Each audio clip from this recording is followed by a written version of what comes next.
the world everything that you are. Make them fuckers move around you, kinda like sound do. Break out of everything that they had you bound to. You got knocked down, ho, get ready for round two. It's round two. Get ready for round two. Come back, run rap, run laps around these cats. Jump back, kiss myself, still keeping me intact. Weird and black, they for that. Hold up, steer it back. Weird and black, they revere that. Yup, you hear that? Turnstile, switch it up.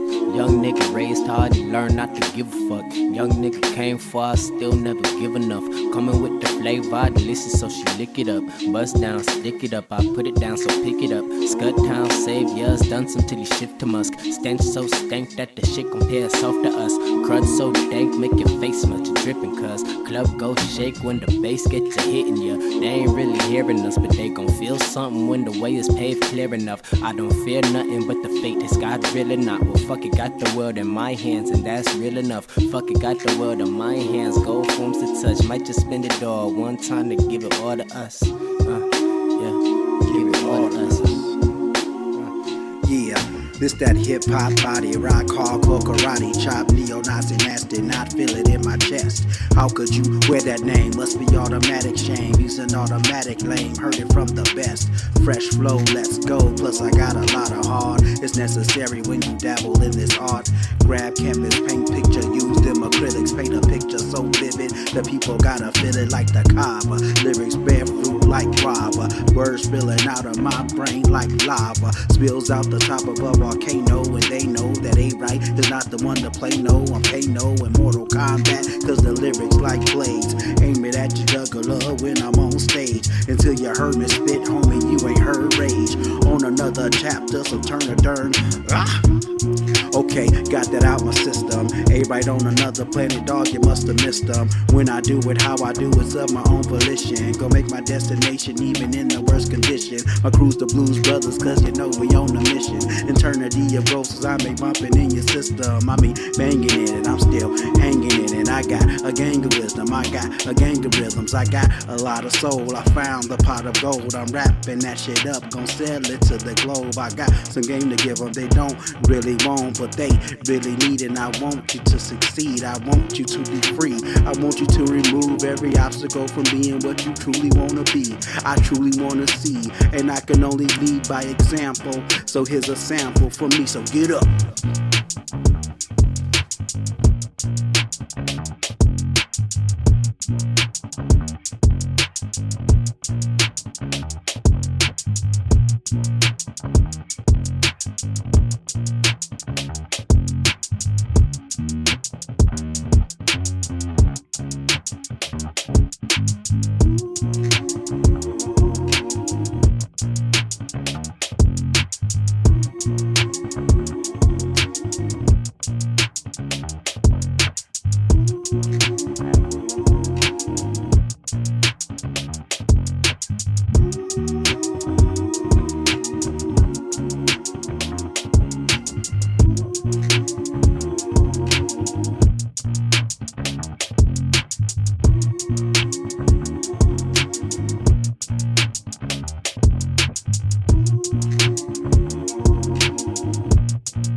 He's the one drinking beer. I'm drinking water. 2 touchdowns a game? Yes, in the game. You're tripping. How you high? No, It is high Super Bowl expectations. time. I don't know what we're doing in that front office, man. Twiddling our fucking dick. Brian, I just need you to drink this. Wide receiver trivia. That's what she said. Her. The fuck? Her upset. Are those crutches? You can see Ryan's crutches.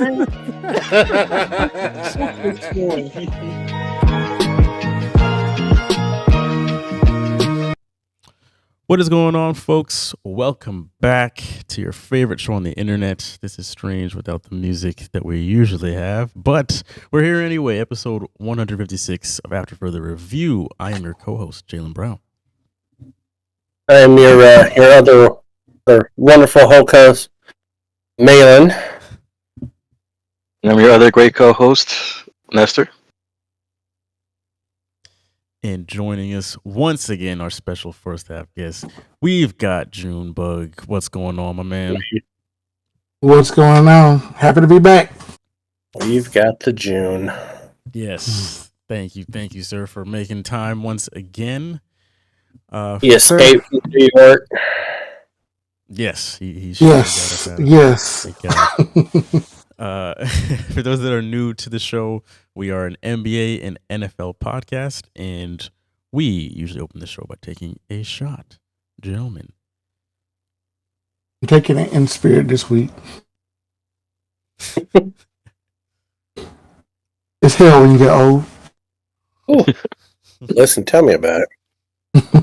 Because I got bad from the doctor last week. They're like, you need to stop doing this, and this. And I was like, I might as well kill myself.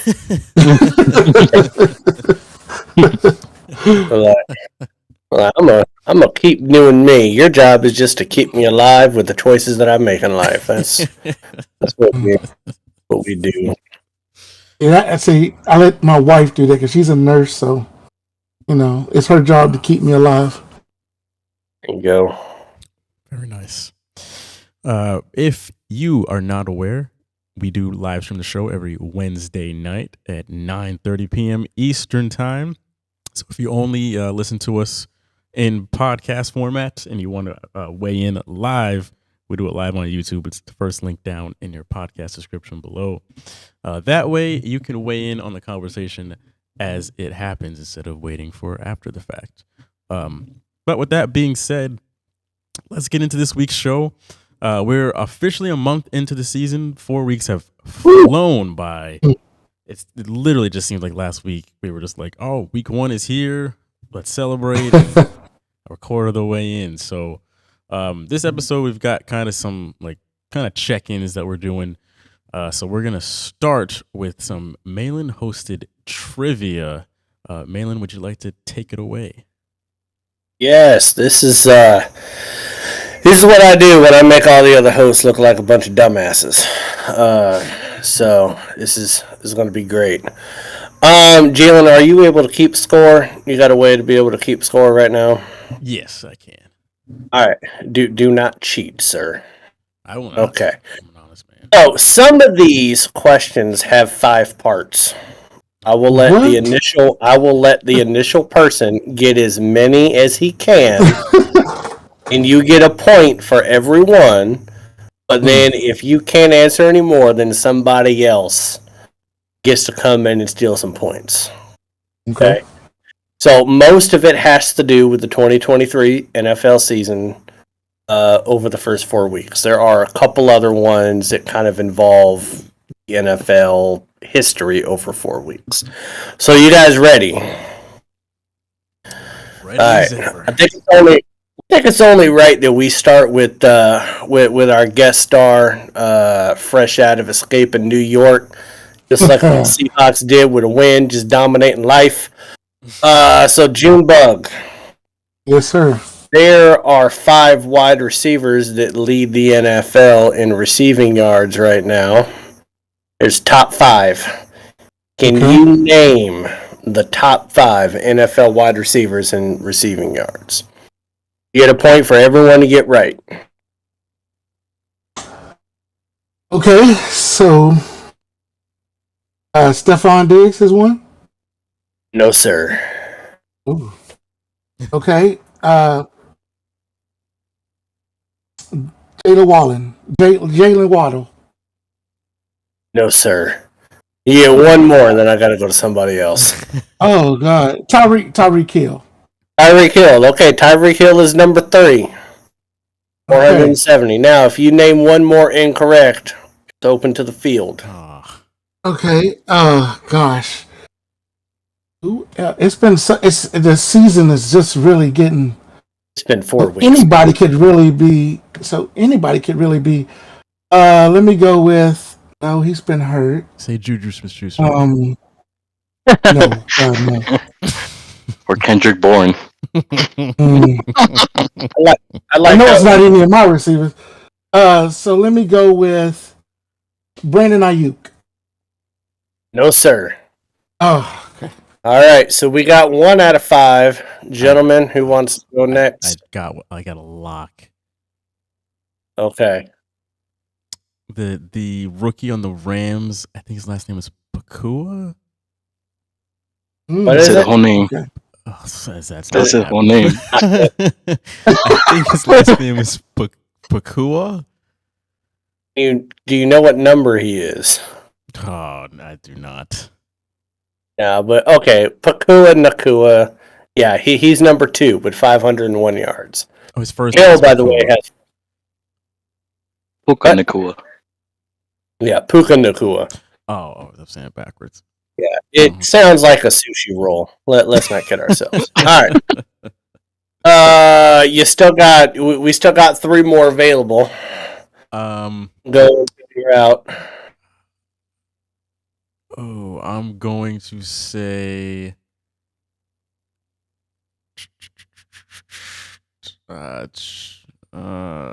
Justin Jefferson. All right, number 1, 543. Okay, There you go. All right, so we got number 1, 2, and 3. We got 2 more. I really don't think you guys are going to get number 5. There's no goddamn way you guys get number 5.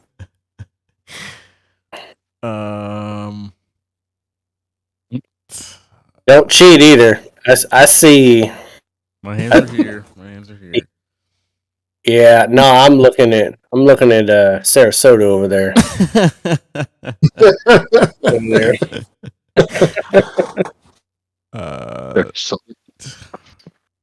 Man, it's hard. He's been bombing the ball as of late. That's what I was trying to Can't think be. of. Not Debo Samuel. Ew. All right, Nestor. There's 2 left on the board. Just updating. our Junebug named like 3 that I would have thought about, and they're all wrong. So now it's like, Diggs, hold on. Yeah. How many can I name? Can I just name 5 and whichever one sticks? No, like you get to name one. If you're wrong, you're out. Damn. There's 4 and 5. And you said 5 we're never gonna guess, so I'm not gonna go for 5. Yeah. I don't think anyone's getting number 5. I'm thinking of 2 names. I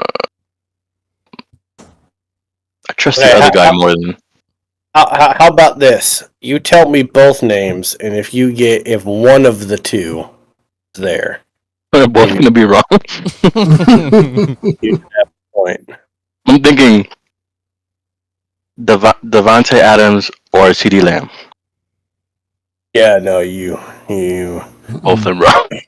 Yeah, it's Damn. that's good. That's that Sarasota stuff. So we're gonna go Keenan Allen. Oh yeah. 133 yards. That piece. And you want to know why I didn't think you guys were going to get number 5? What is it? Did any of you know that there was a man named Nico Collins in the NFL who is a wide receiver for the Houston Texans I hate the Texans. with 428 yards? Wow. Wow. Guess I'm I going to didn't pick him either. up in fantasy. Matter of fact, let me pick him up right now. I was like, Nico Collins? What? Nico Collins. All right. Interesting. Oh, Taylor. We're gonna go with you next, sir. You ready for this? Yes, This is sir. another 5-parter. First of all, we got what's the score right now? You 2 Yeah, one. One. and Jimbo 1. All right, yeah. All right, so top One in 5. putting on the answers. Go ahead. Yeah, I know he does. He might be cheating too. We don't know. We can't see you. 5 QB yards in the NFL right now after 4 weeks. You said 1 top through 5. QB yards. Top 5. Yep. Quarterback passing yards. Can you name them? Tua's got to be up there. Who is number 1? I'm 1,306. going to say Justin Herbert. He's number 5. 1,106. That's 2 points. I'm going to go.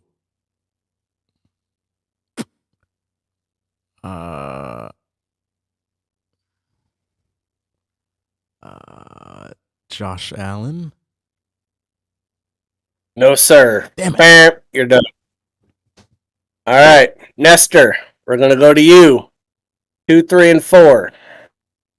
You got.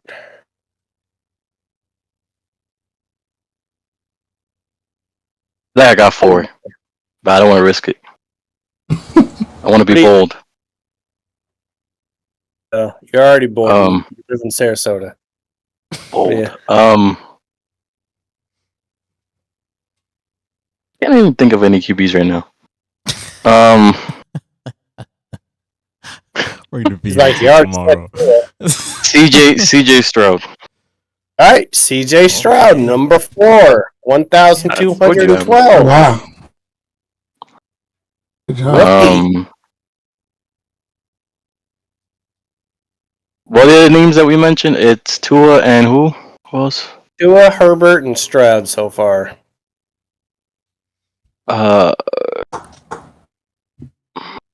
What's his name? I don't know his name. Update this score. Stafford? Stafford, number 2, 1,229. We Wow. got 1 left. Wow. I didn't think he would be that high. Me either. Holy crap. Missing number 3, right? Yep. All right. Damn. So more than CJ On Stroud. my bench. What am I doing? Oh, Maybe he doesn't have the touchdowns. I don't know, man. No, I'm just gonna say the wrong answer because oh, There you go. hold on, I got 2. Give Stop me looking at Mr. the phone. I'm looking at the dark screen. Yeah, dark screen my ass, you cheater. Who you going with? It's not Jalen Hurts. It's Oh, it's me. Brock Purdy, Mr. Irrelevant. Out. Oh well, fuck it. All right. Come on, Junebug. I think it's Jim. Kirk Cousins. Oh, yeah, G-Money said. What? Kirk Cousins. Kirk Cousins. Oh. Damn right. If you guys had paid attention to the top 5 wide receivers, you would have gotten most of them Right, there. right. Yeah, yeah. Mm. They're all on the list, I think. Every quarterback for the top 5 wide receivers is on the list. All right, so what do we got right now? We're all tied at 2. All tied at 2. Okay. Wait, you didn't get one right on Yeah. that last one? Oh, Yeah, you sorry. did. I've got I thought you had 3. three. Shortchanged myself. All right, Nestor. Now, there is only one answer to this question. Might as well pass. The record. Okay, so we just named the top 5 quarterbacks in yards, right? We just named it. What is the record of the top 5 quarterbacks in passing yards? What's the combined record? Oh, Fuck that. Are we doing this like Price is Right? Like whoever comes closest? Yeah, sure. We can do whoever comes closest.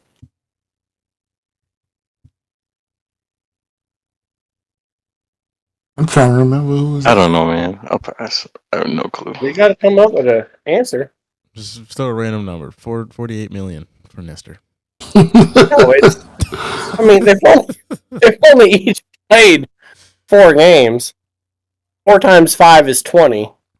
So, I mean, just divide up 20. Wins and losses. Wait, why 4 times 5? Why 5? Because there's 5 quarterbacks in the top 5 in passing But yards next year. Can you tell me the average passing yards for each? No, you don't need that. I just gave you. We just went over the top 5 quarterbacks in passing yards. What is their overall record between the 5 of them? Oh, they're just their overall record. I thought. Yes. Okay. I thought you were saying how many total passes. No, Yeah. there's only one answer to this. It's the overall record. Yeah. So out of 20, I don't know. Probably a really low number. I don't know. Hold on. Can you just give me an answer, for God's sake, Sarasota? Just spin a wheel, do something. 5 and 15. 5 and 15. Okay. Junebug, what is your answer? I'm gonna say 8 and 12. 8 and 12. Okay. Jalen, what's your answer? I am going to say 10 and 10. Wow, that's actually right. Let's go. Nice, very nice. Okay. The top 5 passing yard leaders have a combined record of 10 and 10. Yes. That's impressive. So what did we learn? Just go see. That's Don't be a top 5. that's, Don't be top that's 5 a in good- passes. that's a good guess. Just go Damn. average, baby. Okay. All right. Junebug. Now we're going to go to running backs.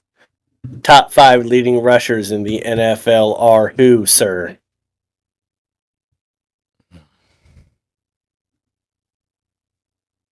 Bijan Robinson. Bijan Robinson is number 4, 318 yards.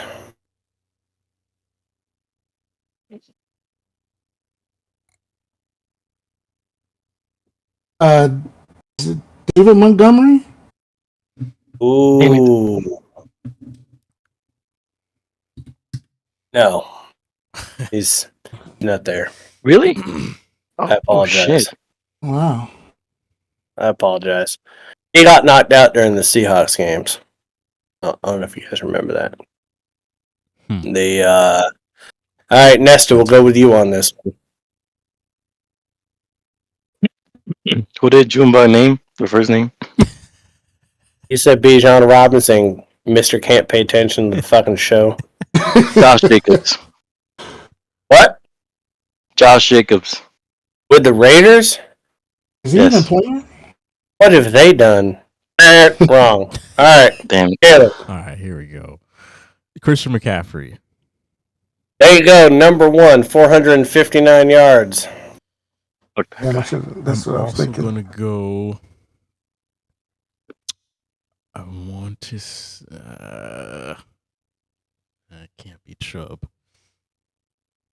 Come on, there's somebody else that's been tearing it up that you guys got to know.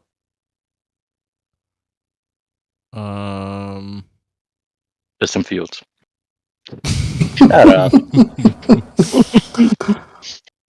This man. Daniel Jones. Who's there? It is. Just can't stand it now. There are no quarterbacks on this list either. Who's gassed me in fantasy? That's what I was doing. I was trying to go to the bottom. They can have a lot of touchdowns, man. You can't trust that.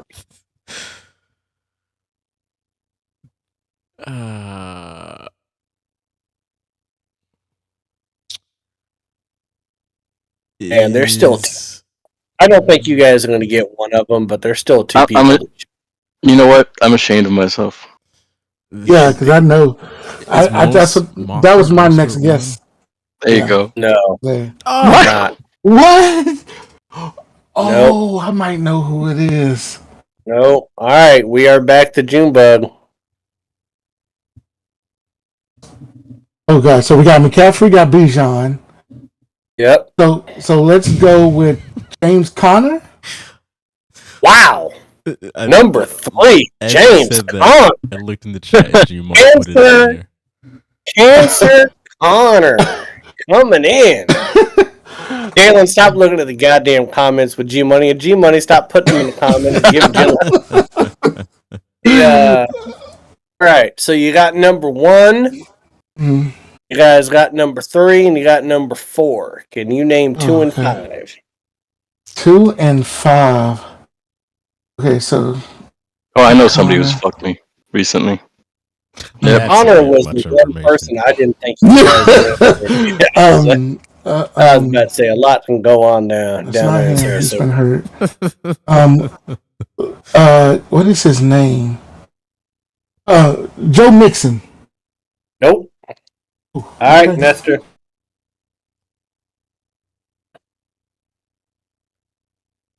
Can you give me one? Is it Stop looking. Is it Swift? Not Taylor Swift. He's DeAndre looking at Swift. his phone. It's Swift is number 2. He's cheating. I was waiting to get The, my answer. And So Swift is number 2. But if you look to the right one more time, Nestor, I'm going to drive down to I'm Sarasota. not, he's not fucking it. You're looking at your phone. All right, who's number 5? All right, I'm just gonna go for what I thought before because I figured he should be on the list. If he's not, then he has to be like Stop looking to your right, sir. I don't trust Devon A. Chain. you. No, No. no, I guess he's got That's a like good 7. guess. Have That we was a all good got guess. one right, or somebody got 2 right? I got 2. June got You got 2. You got one more shot there. I gave everybody 2 shots on this one, Jalen. You get one more chance. Man, A Chain and Swift were my 2 next. So at this point, are we still missing somebody obvious? Somebody that you should be able to think of. Cancer Connor was the one that I didn't think people were going to get. No, because he just gassed the Cowboys. I knew he was up there. My God, did you not see what he did? He just ran for 260 yards. So, Oh, shit. He's like he fucked us up. I didn't know No, this. listen. We don't really think about cancer survivors that much, so I didn't think you guys were going to get them. So, I'm gonna guess. Can you say if they're in the AFC or NFC? really?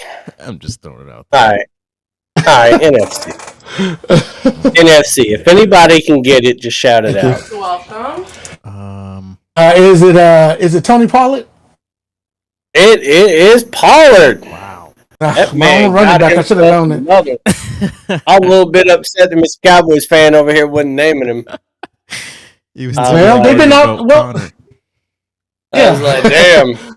Well, the thing is, they've been out the game in the fourth quarter for 3 games. So I was like, All right, so who's up now? Are we back to Junebug? no, He just went I for think it's it. Jalen. What? it's Jalen. It's Jalen. Oh, it's Jalen. Okay. All right, Jalen. Here's there's 3 answers to this one. Okay. All right. There are 3 people in the NFL tied with 6 sacks after 4 weeks. Mm. 6 sacks. Don't look to your right, Nestor. I swear to God, I'll punch you in the face. Nestor used to put his hands on camera. Yes. Just So put some blinders on this. stop scrolling, Nestor. You would think if I'm cheating, I'd be winning. Actually, I think you'd lose with cheating anyway. Don't worry about it. Oh god. Ooh, that's a hard I'm one. gonna Guess I'm trying to- TJ Watt. Okay, he's one of them. Okay. Yeah. I'm That's also one. going to go Micah Parsons. No, sir. Oh. All right, we're gonna go Micah. to Mr. Junebug here. Do you got a name? Oh, this is I'm tough. only gonna give everybody one chance on this one because we can go around Okay. forever on this one. I'm gonna go with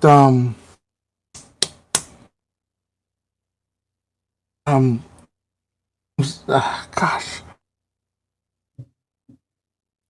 I'm having a brain fart from San Francisco. Yeah, the defensive I can already tell you you're wrong. Okay. You're talking about the goddamn what is his name? I don't like to talk about the brain fart. But I know he's not with the 49ers, one of these three. Okay. All right. He's got a brother in with the Chargers. What the hell is their goddamn Bosa. Yeah, Bosa, Bosa. It's not Bosa. It's not okay. Bosa. No. All right. Come on, Nestor. Stop looking to the goddamn right. Get your hands up. Fucking hands up. G Money's giving hands. The reason I know this is because I actually watched the game, and it's the okay. reason why I chose Josh Jacobs, because I felt like he had a good game. But from the Chargers, Khalil Mack, because I know he had a shit ton of sacks against the backup. Khalil Mack is number one. Yeah. Little cheap ass over there. So we were just missing three, right? I watched the game. Number 3. Does he play for Seattle? What? I mean, now they did just have an NFL record on Monday Night Football with 11 sacks, but no, it is not them. Damn. They did play. They did play in a primetime game though. This last weekend. Oh, this last weekend. Damn. I feel like I should know this, but nah, I don't know. Get your hands up. No, I don't know. I want to see your hands. All right, I don't know. Josh Allen to the Jaguars at 6 sacks. I would have never guessed that shit. Yeah. No. Either. But he has been on. I actually didn't even watch the game. So now we're going back to Junebug here, and this feels kind of mean because I feel like this is going to be easy after what I just put you guys through. So I apologize for the point differential that's about to happen. Oh boy. There are 2 undefeated teams in the NFL. Who are they? What kind of San Shaq Francisco? San Francisco and the Eagles. How about that? There you go. All right, that's God. 2 points. That was terrible. All right. So, who's next? Did I go Nestor? I think Nestor's next. Yeah. Okay, I'm sorry about this, Jalen. This is another easy one. There's 2 winless teams in the NFL this year. Who are they? Well, the Bears are definitely one. I know that. There's one. The Panthers? Yep. Okay. My bad, Jalen. I don't. That's all good. I kind of got everybody back in the race. I kind of feel. What's the score right now? June has 8. Nestor and I are tied at 6. Okay. All right. So you ready for yours? Yes, sir. All right. So with Aaron Rodgers' injury, there are only 3 starting quarterbacks right now in the NFL that have won a Super Bowl. Can you name them? Patrick Mahomes, That's 1. Matt Stafford, That's 2. and I mean, let's not be rude. Russell Wilson. There you go. I was like, you're just being disrespectful. Dang, Russ. This man, you son of a bitch. You just want to bypass. You guys believe that there's only 3 quarterbacks in the NFL right now starting that have won a Super Bowl? Crazy. That is nuts, man. Just a few years ago, we had like 8 or 9. It's Right. wild. All right, so back to Junebug. Most passing touchdowns this year. Top 5. Go for it.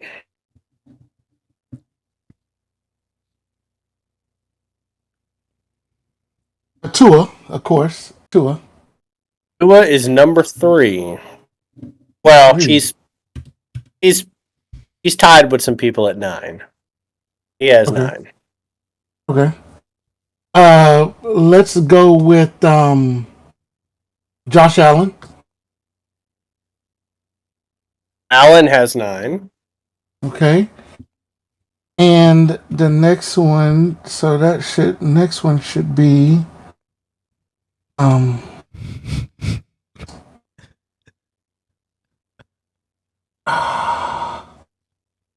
Is G Money putting the answers in the chat? I feel like He's Told him to stop Herbert. doing that. Herbert. Herbert? No, sir. Okay. Okay. All right. Last time I went with Nestor, so this time I'm gonna go with Jalen. I'm gonna say Patrick Mahomes. Mahomes has 8. He's tied for 4 and 5. Okay. Let me put that in.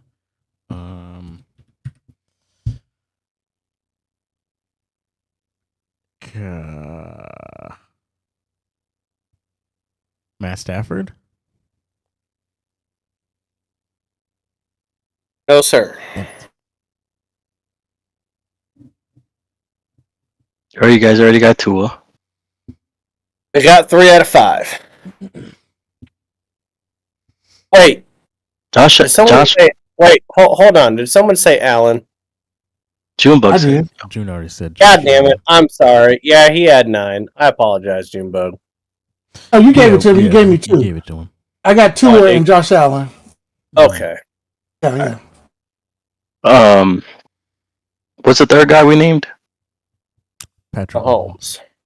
Oh, of course. So you're missing number 1 and tied for 4 and 5. I doubt you'll get it.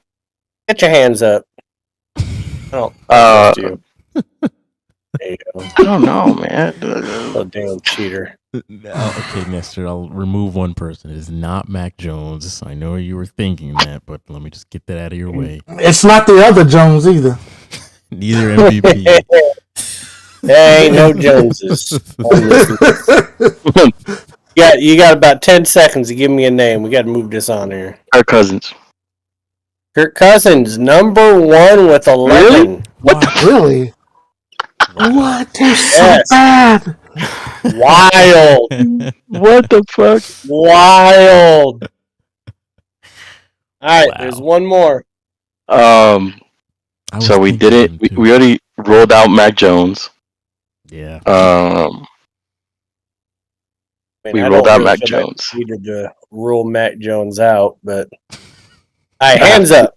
I have 2 names. Okay. I forgot the other one. Oh. Jesus. So give me the one. What the hell is wrong with your mind? Um,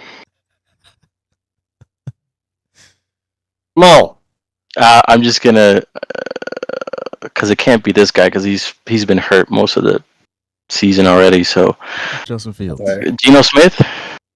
Nope. It is Jordan Love with 8. I should have. Wow. How many does Russ Wild, have? right? How many does Russ have? Wilson has 9. Damn. So it's wild that you got Cousins, Wilson, and Love in that category. Wow. It is. All right. Jesus. So now we're gonna move to Mr. Cheater here from Sarasota. Rushing touchdowns, top 5. Who are Montgomery. David Montgomery. Montgomery is one. He Mhm. is tied for third place with 5. So the guy that I almost shit myself because of him the other day. Kenneth Walker. No, sir. Well, no. Yes. He has 5. I apologize. He has 5. Okay. Mostert. Wow. Okay. Mossert has 6. That's cleaning up. He's here. Is there another Dolphins in there besides Mostert? You. That's gonna Yes, sir. This guy. Devon Aching. No. All right. There we go. Let's go. Come on, Jalen. There's a couple left. There's really one obvious one. Christian McCaffrey. Yeah. Yes. Number 1. Well, he's tied for number 1 with 6 with Mossert. There's another one that I'm not sure anybody's going to get. So if you get it wrong, I'll just tell you who you guys is. Can you say AFC or NFC? All right, I'll go ahead and say NFC.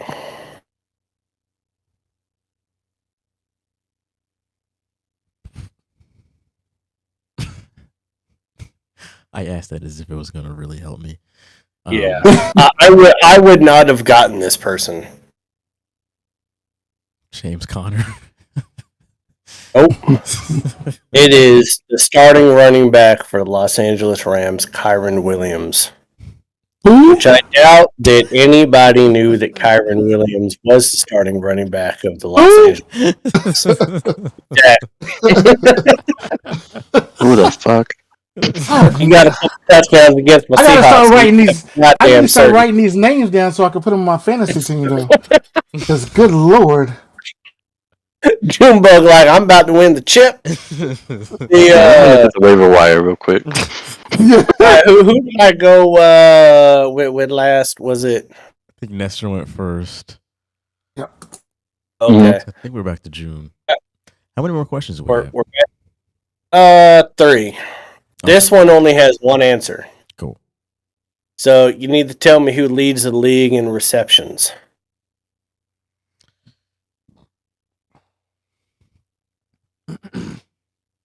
So this is Travis not... Kelce.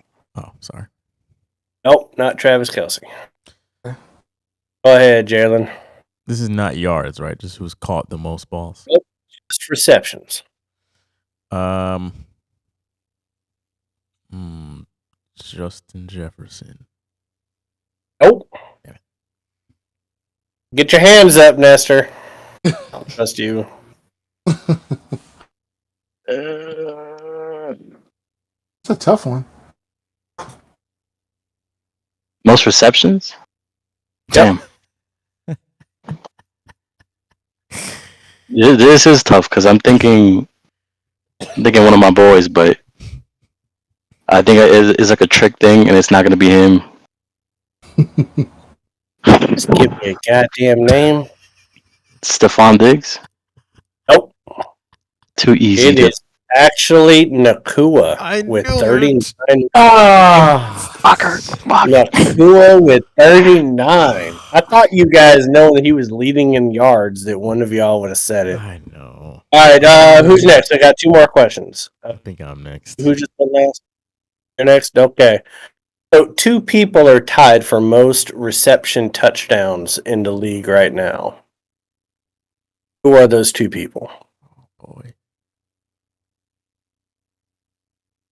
Most receiving touchdowns. Put your hands up. We looking I shit don't even up. know the answer. There's 2 of them.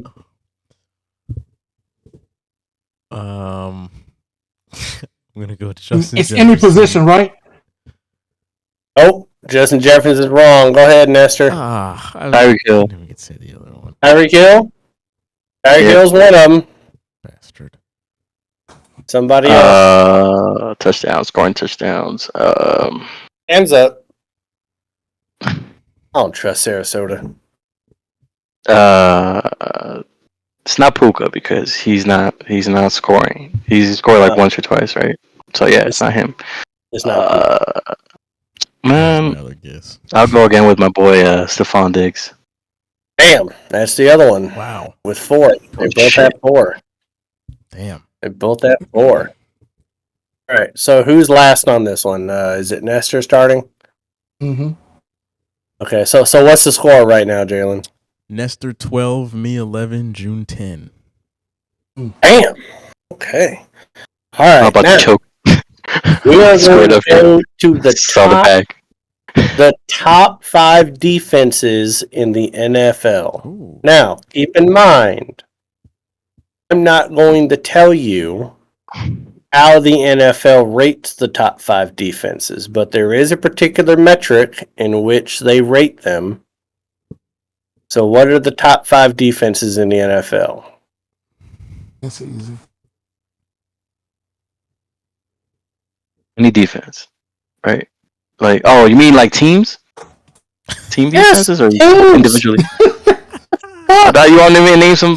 All right, top 10 defenses. All right, I got this. Because I know this because you know why? I was trying to help my fantasy team, so I know this. Cleveland Browns is one of them. Number 1. Wow. Okay. Cool. Number 1 defense. Oh. Yeah. I know, man. Please tell me the Bills are in there, top 5.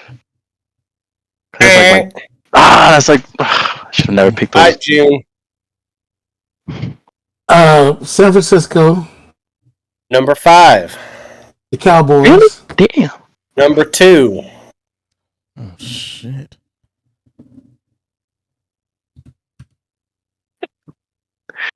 It's not. No, It's no not chances. Philly. Why did I pick San Francisco? I have to be all Kansas City. Okay. Okay. All right, there's 2 more, Jalen. I know New England would have been 6, but I'm gonna go. Somebody already said Dallas, right? You know I said Dallas. Oh, Come on. There's number 3 and 4 left. Damn it! I should have said Miami.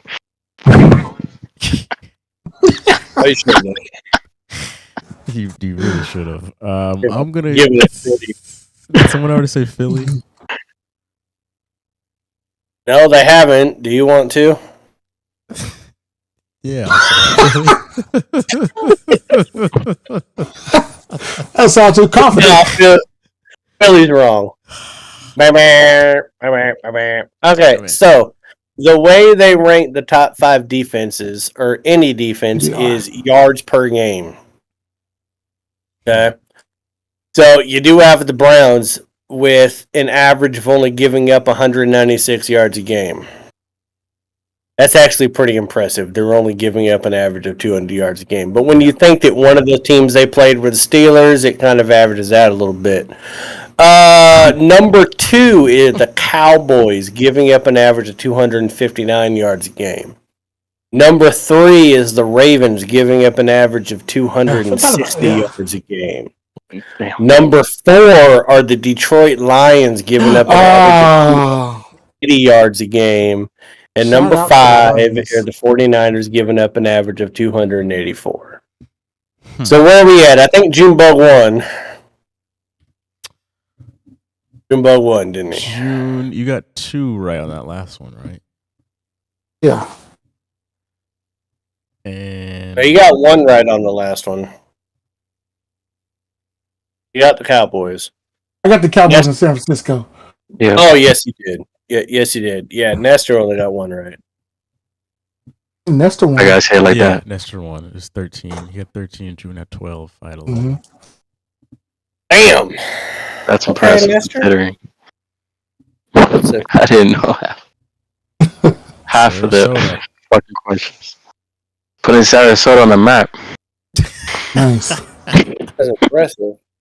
Hey, I do have one bonus question for you guys. If Junebug can answer this, who is the only NFL quarterback to throw for over 300 yards in every game this year? Damn. And, That's a good question. It has to be Tua. Well, It's not? Hmm. Oh, crap. I can't think of anybody. I know who it is. who is it? Who it is. I know who it is. Who is it? I think I know. Okay, I think it's CJ. I think it's CJ Stroud. it is CJ Stroud. I think it's Oh, CJ damn. Stroud. Yeah, I think it's That CJ Stroud. man, Yeah, it's CJ Stroud. Shit. he is the man. All That's crazy. right.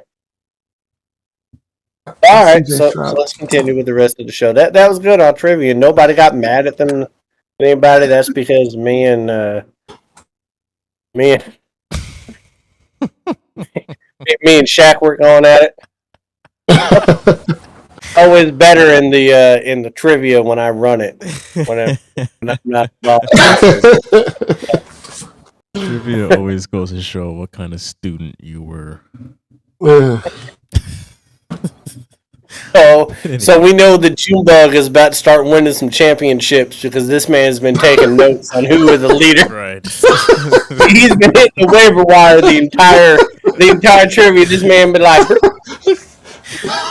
Right. After the show, I'm going to go try to pick these people up, and they're all going to be on his team. All right. So let's get into our.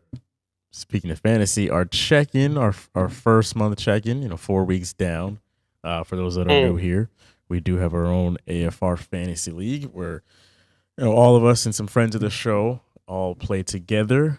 And I want to actually look at the leaderboard. See, there's a couple people that I know are undefeated still. Most of us are not, obviously. I don't think any of us. I am not one of them. Right, I was gonna say I don't think any of us here are one of those. No, I'm teams. 2-2. I believe I'm 2-2. I'm 2-2. So Nestor and Malin, you guys are 3-1. Oh, 3-1. There we Nice. go. Yeah, he beat me last week. That bastard. That's actually- Son of a bitch. The only two people that are undefeated are Othniel and Kevin. Othniel has been on the show once. But myself and June are both 2-2. I just want to say, when I was watching the Seattle game and I knew that he had Kenneth Walker on his team, when he almost And DK scored the Metcalf. touchdown, and DK, whatever, Metcalf. when he fell and he kept running the ball and it was it might be a touchdown. I shit myself. I couldn't score. I lost to him by 6 points. Oh my! Oh my god. If Walker or DK would have had one more touchdown, I would have won. He would. I knew Nestor was shitting himself on that one where he rolled over the player, but his elbow hit the ground. Oh man, that would have been like a 75-yard touchdown run. Nestor went like, "Son of a bitch." I have something related to that for the second question here, but first question to you guys. And June, we'll start with you. What has been working well for you so far? Well, in the 2 wins, I had a big game. Hold on a second. I'm gonna tell you his name. It was my running back. Mixon had a pretty good game the first game. And now that I got Kamara back, it seems to be more Alvin Kamara's back. So our running backs seem to be picking it up because my quarterbacks really aren't doing anything. So my strength right now is my running backs. Okay. Interesting. Mainland? I gotta go with. Listen, when we did this whole draft, I thought that my running back situation was the weakest of anybody else in the league because I didn't draft no running backs until like round 8. I think it was. It was like round 7 or 8. Okay. So I was really excited having Adams and Metcalf and Ridley and Evans and stuff, right, as my wide receivers. But I'm going to tell you guys, the Miami running game of most certain A-Chain, they're scoring some points, people. In fact, I had A-Chain on my bench 2 weeks ago during that 70-point route. Mozart had 45 points. A-Chain had 52. Good God. On my bench, I could have scored 90 points just with my running backs. I put A-Chain in my flex, and he scored me like 28 points last week. So I'm listen, Kenneth Walker, he's been averaging like 13 points. So I'm excited with my running backs. They've been doing some damage, doing some work. Very nice, Nestor. Yeah, I gotta say the same. I thought I didn't know too much about how Montgomery would do. I didn't think he would have that game that he had, that last game he had. That was crazy against Green Bay. And I felt like it was gonna be Aaron Jones who was gonna blow up, because that first game he had, man, he was running like, damn. As soon as he pulled that hamstring, I cursed everything. But I'm glad he's back. Yeah, it's definitely the running game that I'm impressed by, because while Stephon Diggs was first 2 or 3 weeks, I was telling Jalen, like, man, this man is like, I feel like he should be getting more targets. Like, why is he not? Man, those running backs were picking it up, so I'm happy with that. Nice. For me, it's, the duo of Mahomes and Kelsey has so far been good, not great. I don't think they've kind of shown their ceiling for my fantasy points yet, but DeAndre Swift has been a big surprise to me. I didn't think he was going to be quite as good on the Eagles as he is.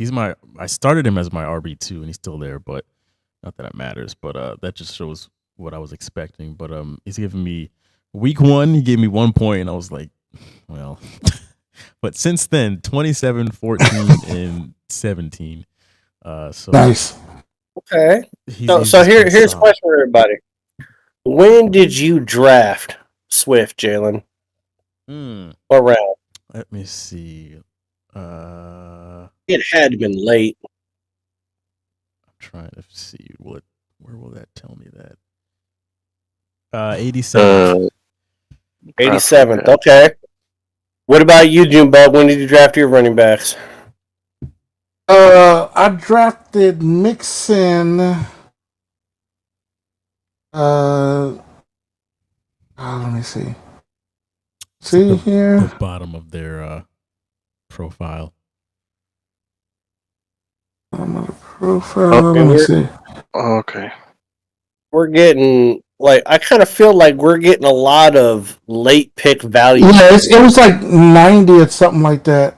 Yeah, we're getting a lot of late round value out of the running backs that, people that drafted the Henrys of the world are not necessarily getting that value. I would just like to shout out, I have to, week 1, the Cowboys defense got me 35 points.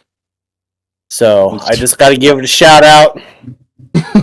When the defense and special teams can get you 35 points in fantasy, you did some work. Right. So I just got to throw that out there. Next question for you guys is, I'll start with you again, June. What win or loss were you the most happy or upset with this first month? Oh, in the NFL all together? No, in your fantasy. Oh. What win or loss? Right. Oh, Which God. one either drove you up a wall the most or made you run around your living room? I think it was the first or the second week when I Hold on a second. I think it was the second week when I won by 1 point. I think I sent you that screenshot. Yes. And I won by 1 point. Right. Yeah. Yeah. I think it was the week. Yeah. What week was that? God, hold on. Let me look at the matchups. I'm sorry. To win by a point. Yeah. I think I sent a screenshot to the chat. Let me look at it. I'm trying to think. I can't remember what week that was. That was the second week, you say? It sounds about right. Right? Because I was so happy. I was like, it couldn't get any closer than that. So I'm sorry, guys. Hold on. Yep, here it is. That was week. Oh, that was last week. I beat was it Team Dowdy? 100.36 to 99.9. Yeah, so that was last week. Yeah, that was. I was just sitting there sweating the whole time. Like, if this man even breathes, I lose. So yeah, that was last week. Yeah. Nice. Malin. Mine would have to be like frustrating. It would have to be the one that I just lost to Nestor with. Because like when I was looking at it, like Justin Fields actually had a good game. Okay. He had like 27 points. Montgomery did have 34 points. That was kind of wild, but he had actually broke out for another game. Justin Fields coming out with 27 points was the biggest difference. But going into the second half of the Seahawks-Giants game, I was only down by 8 points. And even though the Seahawks defense was so dominant in that game, I only gained another 2 points out of Walker and Metcalf. Oh in the my second goodness! half of that game, and Walker ended up with 13.9, and Metcalf ended up with 12.4. But Metcalf only had 3 receptions for 34 yards in that game, and one of them was a touchdown. It was ripe. There were 2 to 3 other chances that one of them could have gotten a touchdown. And I was like, we're actually going to do this. I'm actually going to come back and win. Going into Monday night, Nestor had like a 72% chance of beating me. And with the way the Seahawks offense was handling themselves in the first half, I was like, all right, I got this. And I was like, no, we don't. And the only consolation prize I had was 24-3, which is still nice. 11 sacks, Monday Night Football record. But I lost to Nestor 135.8 to 128.88. So I technically lost by about 6.3 points. One more touchdown out of one of those 2, which are the 2 biggest targets on the Seahawks, and I would have won. It didn't happen. G Money says, absolutely nothing has been working for me. If it weren't for luck, I'd be 0-4. Nestor, go ahead. I feel part of the reason why. I don't think he's talking about Andrew Luck either, people. I think he's just talking about just luck in general. I feel part of the reason why when Tariq Woolen had the pick and he ran it back for a touchdown, I was so happy because I knew that had improved my odds so much. Because if he gets tackled, I lose. They're gonna run it. That was not Tariq Woolen. That was Witherspoon. Witherspoon. My bad. Yeah. Yeah. And you want to know a funny thing about that pick 6 for 97 yards? Is that Witherspoon had an average speed of 21.68, which is the second fastest speed recorded on a football field this year. Want to know who's number 1? Justin Fields. Tariq Woolen was blocking for him, ran 22.4 miles an hour during that run back. That's crazy. Yeah, Just want to give you guys some stats. Nice. We got some fast corners, people. You know what loss I was pissed off with? Well, I was happy the week before that. I think it's Jaden who has Jamar Chase and Higgins on his team, which is pretty funny because you gotta think if Cincinnati plays like shit, you're gonna lose. Mhm. You know, you might as well Haynes been catching diversify. the balls. That's what you're saying. But this man, But he I don't know won? what he was doing. No, he lost. He lost to me, but Okay. I was like, yeah. that was the same type of thing, just waiting for them not to catch the ball, either one. So I was happy with that. But that Rams game, right? yeah, the Rams game, Oh, that was a shit show. that was a shit show. I hated watching that, but That was a dog shit primetime game. horrible. But I was mad I lost to Shaq, man. I was mad I lost to Shaq because it just so happened that Montgomery got injured and Aaron Jones was out already, and Fields was playing Tampa, and I was like, "Fuck, man, I'm fucked in every direction." Like it worked out perfectly for him. I was so mad. One time I play this dude, everybody shits the bed. Right.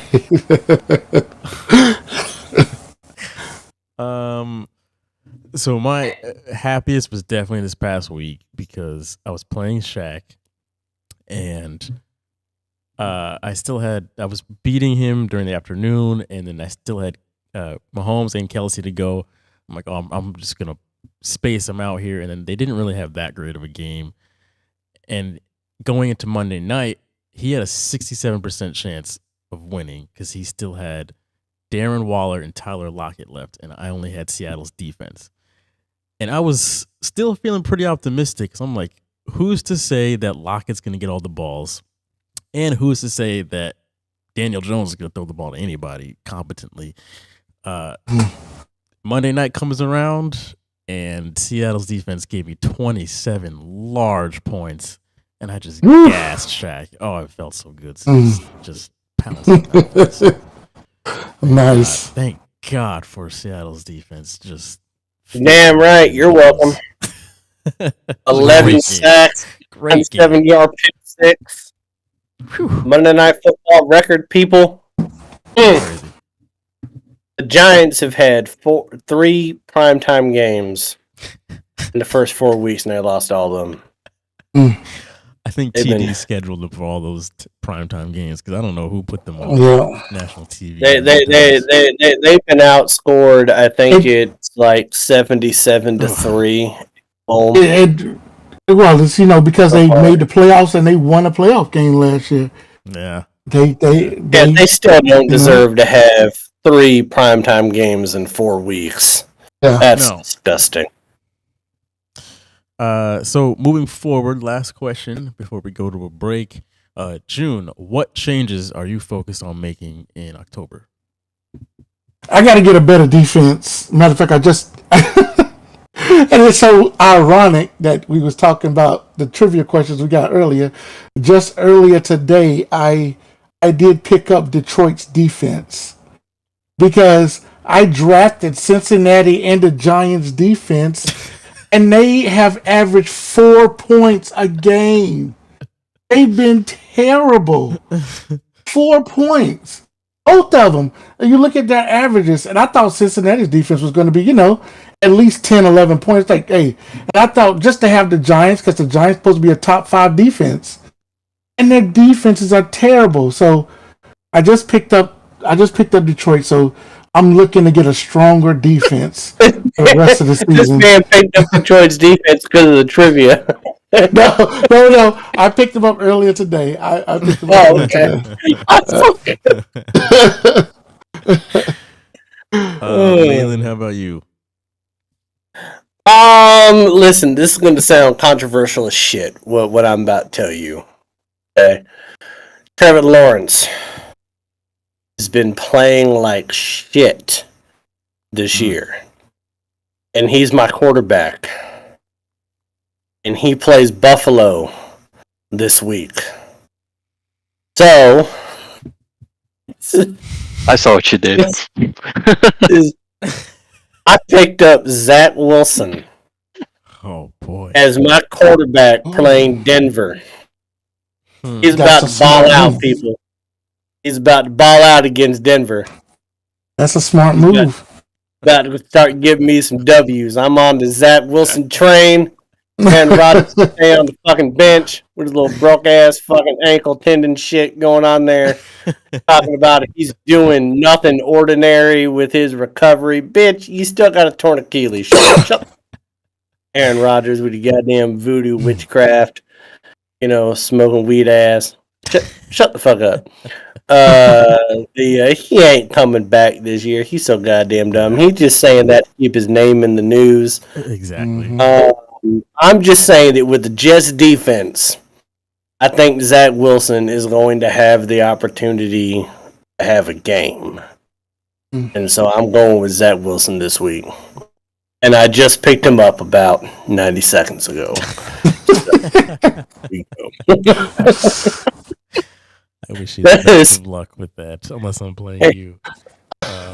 Hey, I'm just telling you guys right now, you try to pick yourself up another quarterback, there's only 3 starting quarterbacks left in our league. Because people are hoarding some shit. Nestor. Are hoarding some quarterbacks, you fuckers. I just picked up Jimmy G. Oh, look at me. Look at Shaq. So we're recycling shit at this moment. So there's 2 quarterbacks left that are starters left in our league. Oh. Hold on, I gotta say it. All right, so the only 2 starting quarterback. Well, there's 3. The only 3 starting quarterbacks left are Ryan Tannehill, Desmond Ritter, and Bryce Young. Those are the only 3. After that, it starts going to wide receivers. Who the fuck has like 4 quarterbacks on their bench? Oh god. Oh my god. Tannehill, Ritter, and Young. I will find these people. Oh shit. Oh, Aaron Rodgers is ranked as the number 4 quarterback in our league right now. That man has That's to tell you how slim pickings there are, people. Oh god. Go ahead, Esther. For October, what am I trying to do? I feel like I tried to do 2 things because I feel like if Aaron Jones or Montgomery gets hurt, I have nobody. The only other running back I chose was Antonio Gibson because I heard he was going to break out. He did not indeed break out. He fumbles every time he has the ball. So the Commanders kind of, I don't know, don't want to use him anymore. But other than that, I have Justice Hill for the Ravens. So I picked up a Denver running back who did pretty well last week. So that's how desperate I am. And I try to get more depth at that flex position. So I right now have Zay Jones if he gets healthy. Hopefully. I have Palmer for the Chargers, and I have Michael Wilson from Arizona because Dobbs isn't doing too shabby. Cardinals are doing pretty well. They're losing games, but they're not doing as bad as we thought they would do. So I'm trying to just, get some depth. The Cardinals are definitely a little bit tougher than what we thought. Yeah. Yeah, I'm hurting with Mike Evans with his hamstring injury right now because I got to put Calvin Ridley back into the flex because Walker has a bye. And so I'm basically running both of Miami's running backs right now. And I got Calvin Ridley in there. Mike Evans with his hamstring is hurting me a little bit. And if Zay Jones comes back, I think you're going to hurt even more because I heard Calvin Ridley will get less passes. Mm-hmm. Hey, Mr. Sarasota, maybe you have some positive things. Save me right now. Lord. I've got to get better production from my running backs. I just talked up DeAndre Swift. He's great, but I need more help than just him. Yeah. Breece Hall is my other running back. He's not doing anything. These past 3 weeks, he's giving me a combined like 13 points. It's wild because he was great in week 1. Like, what the hell did they do? He was his only claim to fame. And you would think with Zach Wilson as the quarterback that he would be, picking up some solid points. But Dalvin Cook isn't even getting a lot of points. So it's what's going on. You got to put that with the O-line, though. That Jets O-line is shit. Yeah, that does make sense. I don't have any better options on my bench. I got Chuba Hubbard, and Rashad Penny. So I do have Matt Stafford on my bench. If anybody would like a little trade, just throwing that out there. Hey, you want one of the Miami running backs? Oh, come on. I would seriously take that right now. What? we might be able to make a trade. I'm like, that's not fair. We might be able to make a trade. We'll talk. Malin, do you want Jimmy G? David Carr. Just picked him up 68 seconds ago, and he already wants to try to trade him for one of the Miami. Yeah. That'll do it for the first half of this week's show. June, thank you again. Oh, before we go to the break, I wanted to ask you, June, out of all of our Ride or Die 5 picks, which one do you feel strongest about? I know you shakes in the Discord, but which one? Yeah, do you like this one. I like the Bears to cover the 6.5. The plus 6.5 going against the Commanders on Thursday night.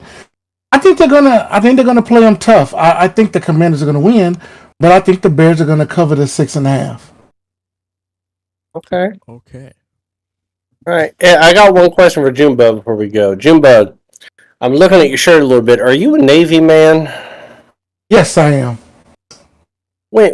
Okay, so talk about your service, sir. I want all of America to know about. Okay, well, I was in the Navy for 5 years. I was stationed aboard the USS Carl Vinson from 1992 to 1997. I got out as a E5. Okay. And then I joined the police department. And then I joined Department of Homeland Security after that. Damn. Huh. Okay, sir. Well, thank you for your service. Now, you said the USS Carl Vincent? Mm-hmm. Well, what type of ship is that? It's a carrier. Carrier, okay. Yep. All right. Yep. Well, thank you for that service, sir. Yes, sir. And Thank you, sir. I go to the Navy games up here in Annapolis. Every home game. Nice. So, yeah, tailgate. We have a tailgating crew. So we tailgate the Navy games, but yeah. That's awesome. But I've just seen Navy a few times on your shirt. And this man's somebody, because I know that my dad served in the U.S. Army. Yeah. And my other dad served in the U.S. Marines. Nice. I have another dad. I have 3 dads, people. He served in the U.S. Navy. And then my brother served in the U.S. Army. So Nice. yeah, I'm always Nice. very. So I was just I just wanted to.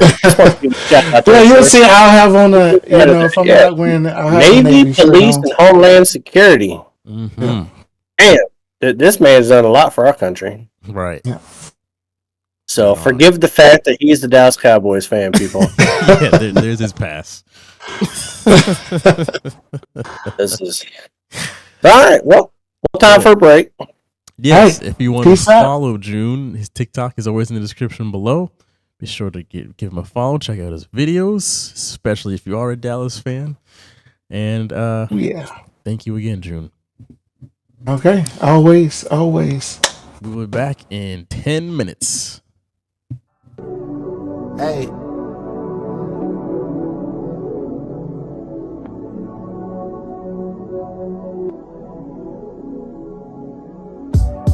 Yeah.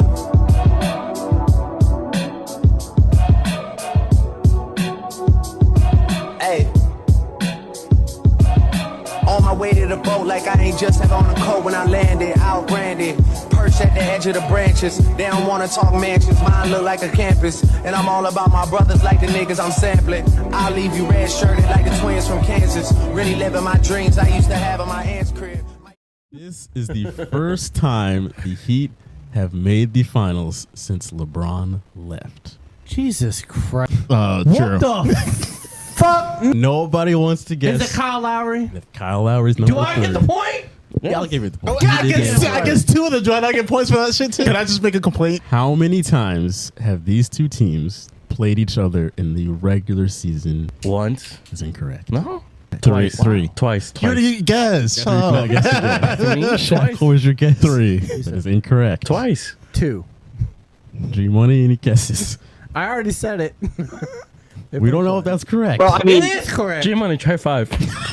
Why this man have the most amount of points to complain about? How is it taking that fucking long? You missed the first question because you answered too fast. Not thinking. He's stupid. That's pretty hurtful. First of all, this is the last time we're ever doing trivia. I don't give a damn what happens. Hey, yeah.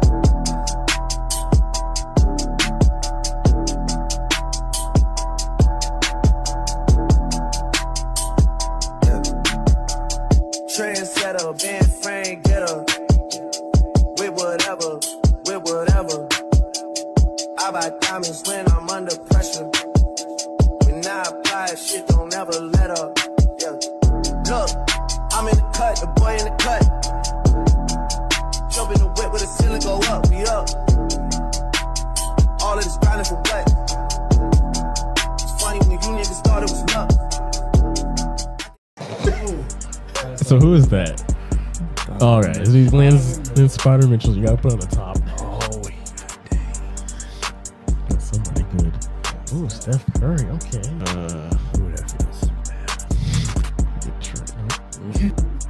There's Darren Fox. Thank you. Damn. Is that gonna fall the moment he gets it out? Oh my god. How am I supposed to even turn this now? By the way, the person who knocks it over, your lineup doesn't even count. We took Zion. Listen, that's the best I can do, people. NBA. Jared Allen, you're coming home with me, friend. Mr. IG Live himself. Oh, the shooter. Oh, Jesus. That was hard in the Bulls' fault to get Zach LaVine. Did you know AFR is also on Spotify and Apple Podcasts? Click the first link in the description below to listen to the most recent episode of the show. If Miami can maintain their momentum and find a way to beat the Bucks in this series, you will be seeing us in the final. There's no question, ifs, ands, or buts about it, so be prepared to see us. And the Miami Heat become the 6th in NBA history to win as an 8th seed in the first round. Game wants his ring, and he's gonna get it. And he's like, "Fuck him." He's got to play lights out. He's gonna come out there and play lights out. Butler's gonna put the whole load on his shoulders. And I say he wins game 1. Great momentum. That's how you start a series. All 3 of the previous series, they were the underdog. All 3 of those series, they won game 1. Denver's 9-0 at home in the playoffs. They take game 1. Game 3 of the NBA Finals. The Denver Nuggets win their 4th straight road game in these playoffs and regain home court advantage. Game 4 of the NBA Finals. Denver Nuggets are 1 win away from their first ever NBA title. Game 5 of the NBA Finals. Murray falling away. Rebound, Brown banks it home.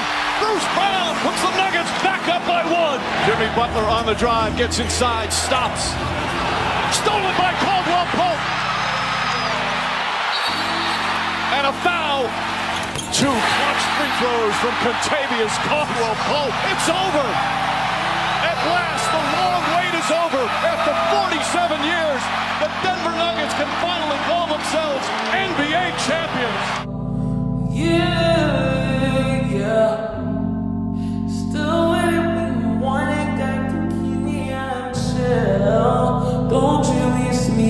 with my new bitch, I still.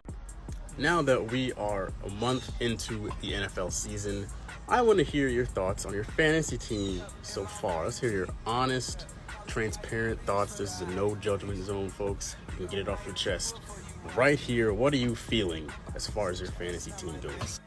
So I'll share first. My team in both leagues, actually, 2-2, solid 500 C average fantasy teams, which still leaves me optimistic for the future. However, if I want to get into the specifics, I'll start with the bad, of course. In one league, I have Deshaun Watson. I was highly upset that I did not realize he was not going to be playing last week until it was too late. He started anyway, he gave me a nice fat goose egg. I still ended up winning that week, which ironically, it just goes to show you how bad my opponent was. See, I got no points for my quarterback, but I got a dub anyway. However, even when he is playing, he's not been that great. So he's about to get kicked out to the lobby here in a second. But my other option there is Russell Wilson, so not quarterback situation that league is not very hot. My other league, though, Patrick Mahomes is doing his thing, no complaints there. Drake London, man, he's about to get kicked into a nether portal. Put him in the cannon and fire him into the sun, because even though numbers-wise, it's really not his fault that Atlanta isn't quite using him properly. It's just frustrating with him, but that's where I stand. 500 team in both leagues. What are you feeling with your fantasy team a month into the season? Be honest. Let's hear it in the comments below. Monday Night Football tonight. Who is taking the dub? Do we have the Seahawks or the Giants? I'm taking the Seahawks on the road, man. Yes, their offensive line is still banged up a bit, but they've shown that they can still get the job done, even with their kind of patched together O-line. Still a very good football team all around. On the other hand, the Giants, still no Saquon Barkley, and their offense is just kind of difficult to watch at times. So I think this will be a good game. I'm not seeing this as a Sunday night blowout like we had in Week 1, but a good game nonetheless for Monday night. But I'm taking the Seahawks. Who do you have this Monday night? Now that we are a quarter of the way through the season, let's play the 3-word game with your favorite NFL team. So describe your team as of right now, a month into the season. Describe your team using just 3 words. So down in the comments below, name your team and give me the 3 words you'd use to describe where they are or what you're feeling right now currently with your team. As a New England Patriots fan, my 3 words: time to panic. We have some kind of short-term problems going on that are really going to hurt us this season. And then we have some really big long-term questions that we really need to start answering or considering now. Short-term ones with Gonzalez's injury and Judon's injury. Judon, we know, is going to be out for a few months. That's going to hurt. I mean, our 2 best defensive players, really our 2 best players on the team, period, we're going to be without them. And we've got a pretty tough schedule here. So, I mean, just this season's looking like kind of a wash. And then long-term, Mac Jones and Bill Belichick. At this point, if you told me right now they're both going to be gone in 2024, next season we're going to have a new coach, new quarterback, I'd be fine with that. Bill Belichick, 2 decades of greatness. I appreciate it, but everything has to come to an end eventually. The man has shown that he really cannot coach a complete roster, he cannot assemble a complete roster in the 2020s. It's not 2005 anymore. It's 2023. The way teams are built and what is really important is a bit different. And Mac Jones, I like him, but I'm sorry, he just isn't quite cutting it. He's looking like a backup quarterback right now. He really is. So that's the long-term thing, is Jones and our head coach Bill Belichick. So time to panic is my 3 words. But anyway, bit of a rant there. What are your 3 words? Let us know. We're talking about it tomorrow night's show. 3-word game. Remember to follow the show on TikTok and Instagram at @FA Sports. Now back to your favorite show on the internet with your hosts, Jaylon, Malon, Nestor, and G Money.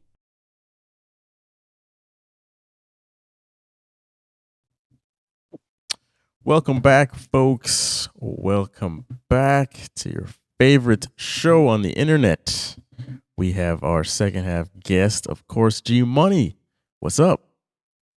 Gentlemen, it's good to be back, living the life and being on AFR.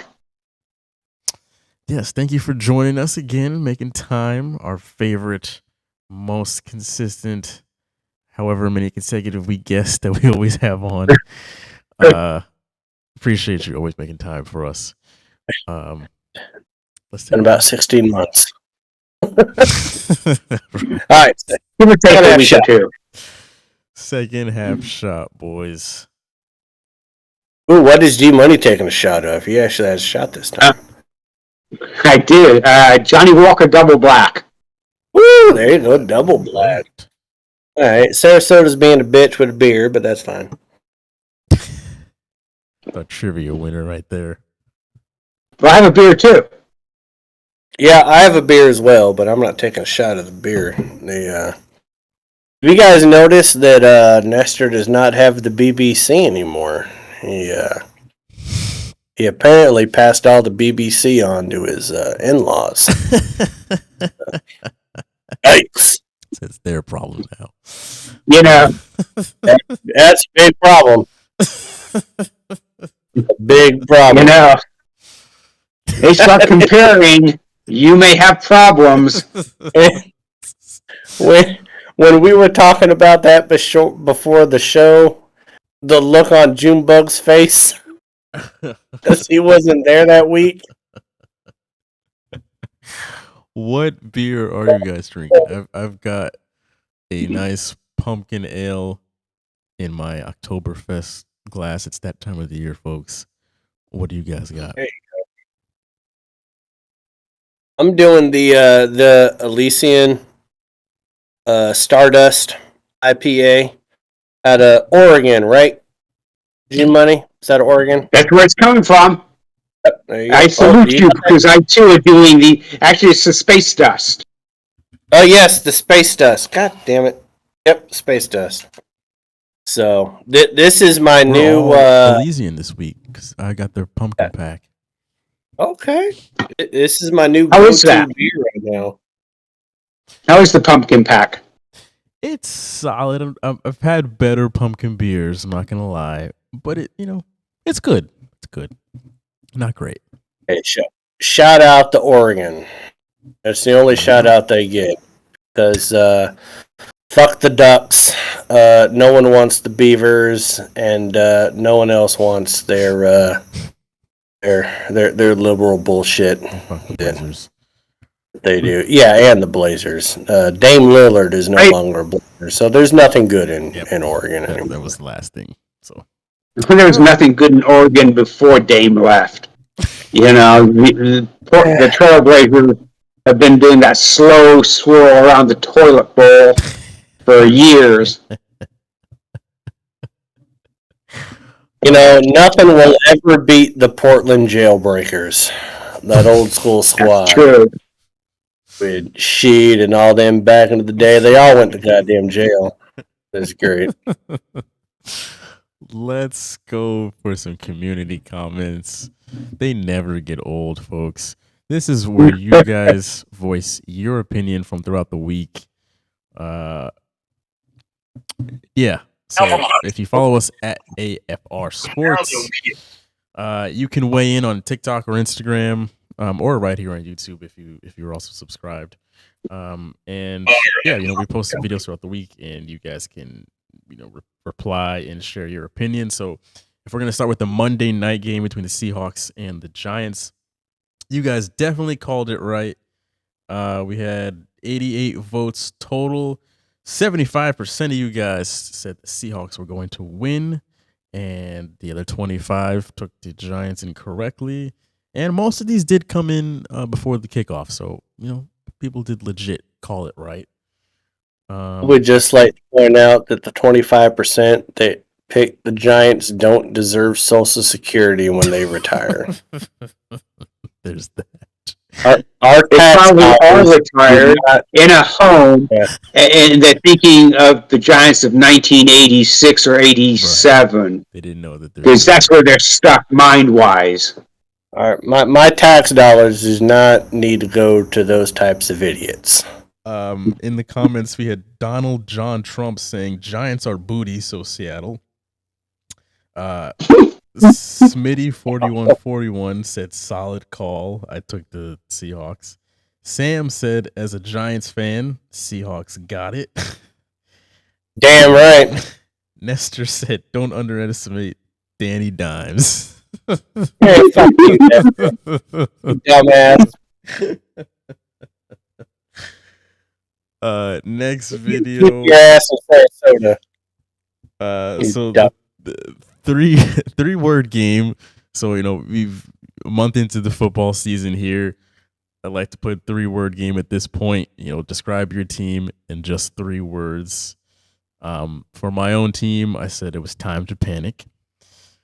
For the comments here, Nestor said Dolphins defend the pass or simply need Jalen Ramsey. Okay, do you understand the 3-word game, Nestor? Because that was a lot more than 3. He muted himself, by the way. You're on mute, Nestor. I gave 2 options. I gave 2, 3. You don't get 2 options. It's 3 fucking words. We'll go with defend the pass. U.S. Army retired said Raiders dumbass coach. There you go. What the? And that's why he's a retired fucking Army. Raiders dumbass coach. What does that have to do with that? Anyway, I mean, he's right. Raiders have a dumbass coach and a fucking idiot, no-looking fucking owner. Yep. June said Dallas Cowboys ready to go. Somebody replied to June and said they are definitely not ready to go.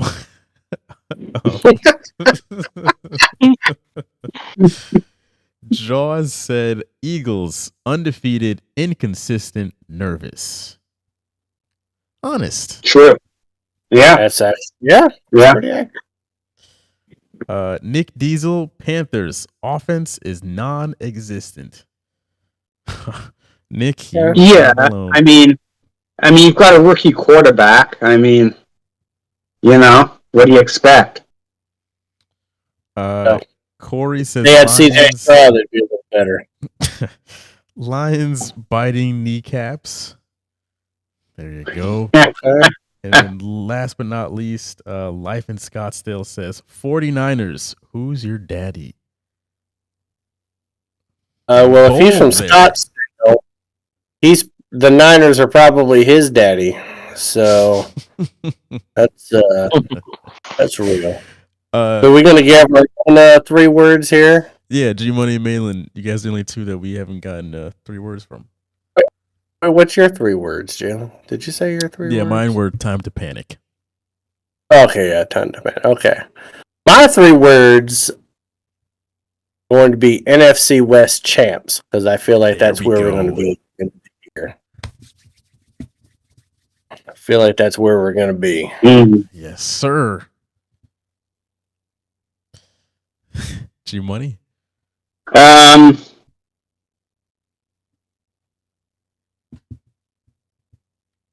O-line incredible, because we have been playing quite well with 2 backup tackles. We played well with 2 backup tackles and backup guard. Then our other guard went down. We moved our center to guard, put in a rookie center.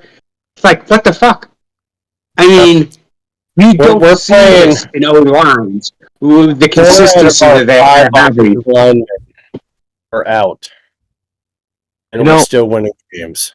I heard the Giants had invested in their O-line, and they suck ass. And I know my Dolphins kind of flirted with investing in that O-line. And when the Bills game, when Armstead went down, that O-line was fucking trash. So I'm amazed at how well Seattle can just, do their O-line. How much they've picked so well. It's and just because we mentioned Witherspoon before, his eyes when he looked at fucking Daniel Jones, I knew he was gonna do some evil shit to him because this man was zoned in. This man was like a killer. So they're impressive.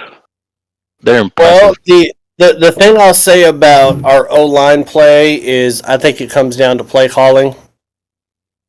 They are rolling the quarterback out of the pocket 78% of the time, which Geno Smith doesn't even like to do. He's come out and saying that he hates it. But since we've lost our 2 tackles, we lost another guard, we lost our center, rolling him out of the line, he has like a 128 passer rating on play action pass and rolling out of the pocket. Like they've been doing, Shane Walden has been doing a great job with the play calling. And when it comes to the defense, Witherspoon didn't hide it. After the game, he did an interview. He said, listen, we had a lot of tape on Daniel Jones. He loves to lock in on his first read and stick with him. And so all they had to do was read his eyes and know where the ball was going. And when you have a shitty offensive line like the Giants have, that's how the Seahawks are able to tee off on them like they are. Well, that's our future MVP right there. So, October is his month. Yeah, TD didn't want to get on the show, huh? I invited him. Put it out there. So here we are. This wasn't the first week in the chat that he didn't really try to defend him. I think after 4 weeks, I think he's kind of willing to take an L on that take. You got to think the Giants are regretting signing Daniel Jones to that contract because he is regressing, and I think everybody knew that without Saquon Barkley, Daniel Jones just was not going to succeed. He was not that quarterback that could succeed, at least not right now, without a quality running game. He wasn't even when Saquon was was starting. He was terrible against the Cowboys. Mm-hmm. And Breida's not a bad back, and Breida made some plays in the first quarter and a half against the Seahawks. But once we went up by double digits, they got away from the run game, and then Daniel Jones would try to run when the pocket broke down. I think it's more of an offensive line issue when it comes to the Giants. I mean, I don't really put that loss on Daniel Jones. When you get sacked 11 times, you don't have any playmakers on offense. Like, can anyone name the starting wide receiver for the Giants? I can't. The fact that you have, I think Shepard is one of them. The fact that you even have to think about it, you're like, damn. I don't really put that loss on Daniel Jones. He was running for his life. He was the leading rusher in that game for the Giants. Jesus. 11 sacks. I mean, damn. It's Slayton, and he's terrible. The Giants didn't even try to do anything different. They kept the same play calling the entire game. Yep. Nothing changed. They just tried to roll out the same play calling even in the second half. I think the Seahawks had 7 sacks in the second half of the game, and they didn't try nothing different. Yep. So I don't know. It's just I don't think it's all necessarily Daniel Jones' fault, but he's not worth $40 million a year. The fact that they tried to ostracize Barkley. I mean, I get it that he's hurt right now, so maybe people are like, maybe you shouldn't pay him. But strange. Yeah. They're a dumpster fire. Yeah. I love it's it. The Giants, so fuck them. Let's get into last segment of the week. Ride or die in 5, folks. This is where we give you the best 5 sports bets this weekend. And let me put our records on the screen here so you can see where we're at. Not a good week last week for any of us. No, it definitely was not. We all went 2-3 in different ways. Right. Yeah. We took different roads to get to the same place. But these weeks happen. I'm pretty sure last week we all were over 500, so there was that. But nonetheless, Malin is in first place at 189 wins and 128 losses. He has plus 63. I'm in second place. It's 191 wins, sir. Oh, I'm sorry, I'm reading those. 191? 191 wins and 128 losses, plus 63. I am in second place at 201 wins and 161 losses, plus 40. Congratulations, being the first to 200 wins. Thank you. There we are. Yeah. Doesn't mean anything because I'm still in second place. Nestor, third place, 86 wins, 66 losses. He is plus 20. And then G Money, 107 wins and 92 losses. He is plus 15. So that is where we're all at. And we're still all plus. Yeah, absolutely. I don't see that changing, but we're all winners. All right. Let's get into the first matchup of the week here, if I can find it. So got a little animation now for all of our games here. We've got Chicago going to Washington tomorrow night for Thursday Night Football. The Commanders are 6-point favorites at home. G Money, let's start with you. What do you like here? I like Washington minus the 6. I think their defense is better than Chicago's. I know their offense is better than Chicago's. I know their coaching is better than Chicago's. Let's face it, you have always fail coaching Chicago, finds a way to fail, a way to lose. I just don't see I don't see Chicago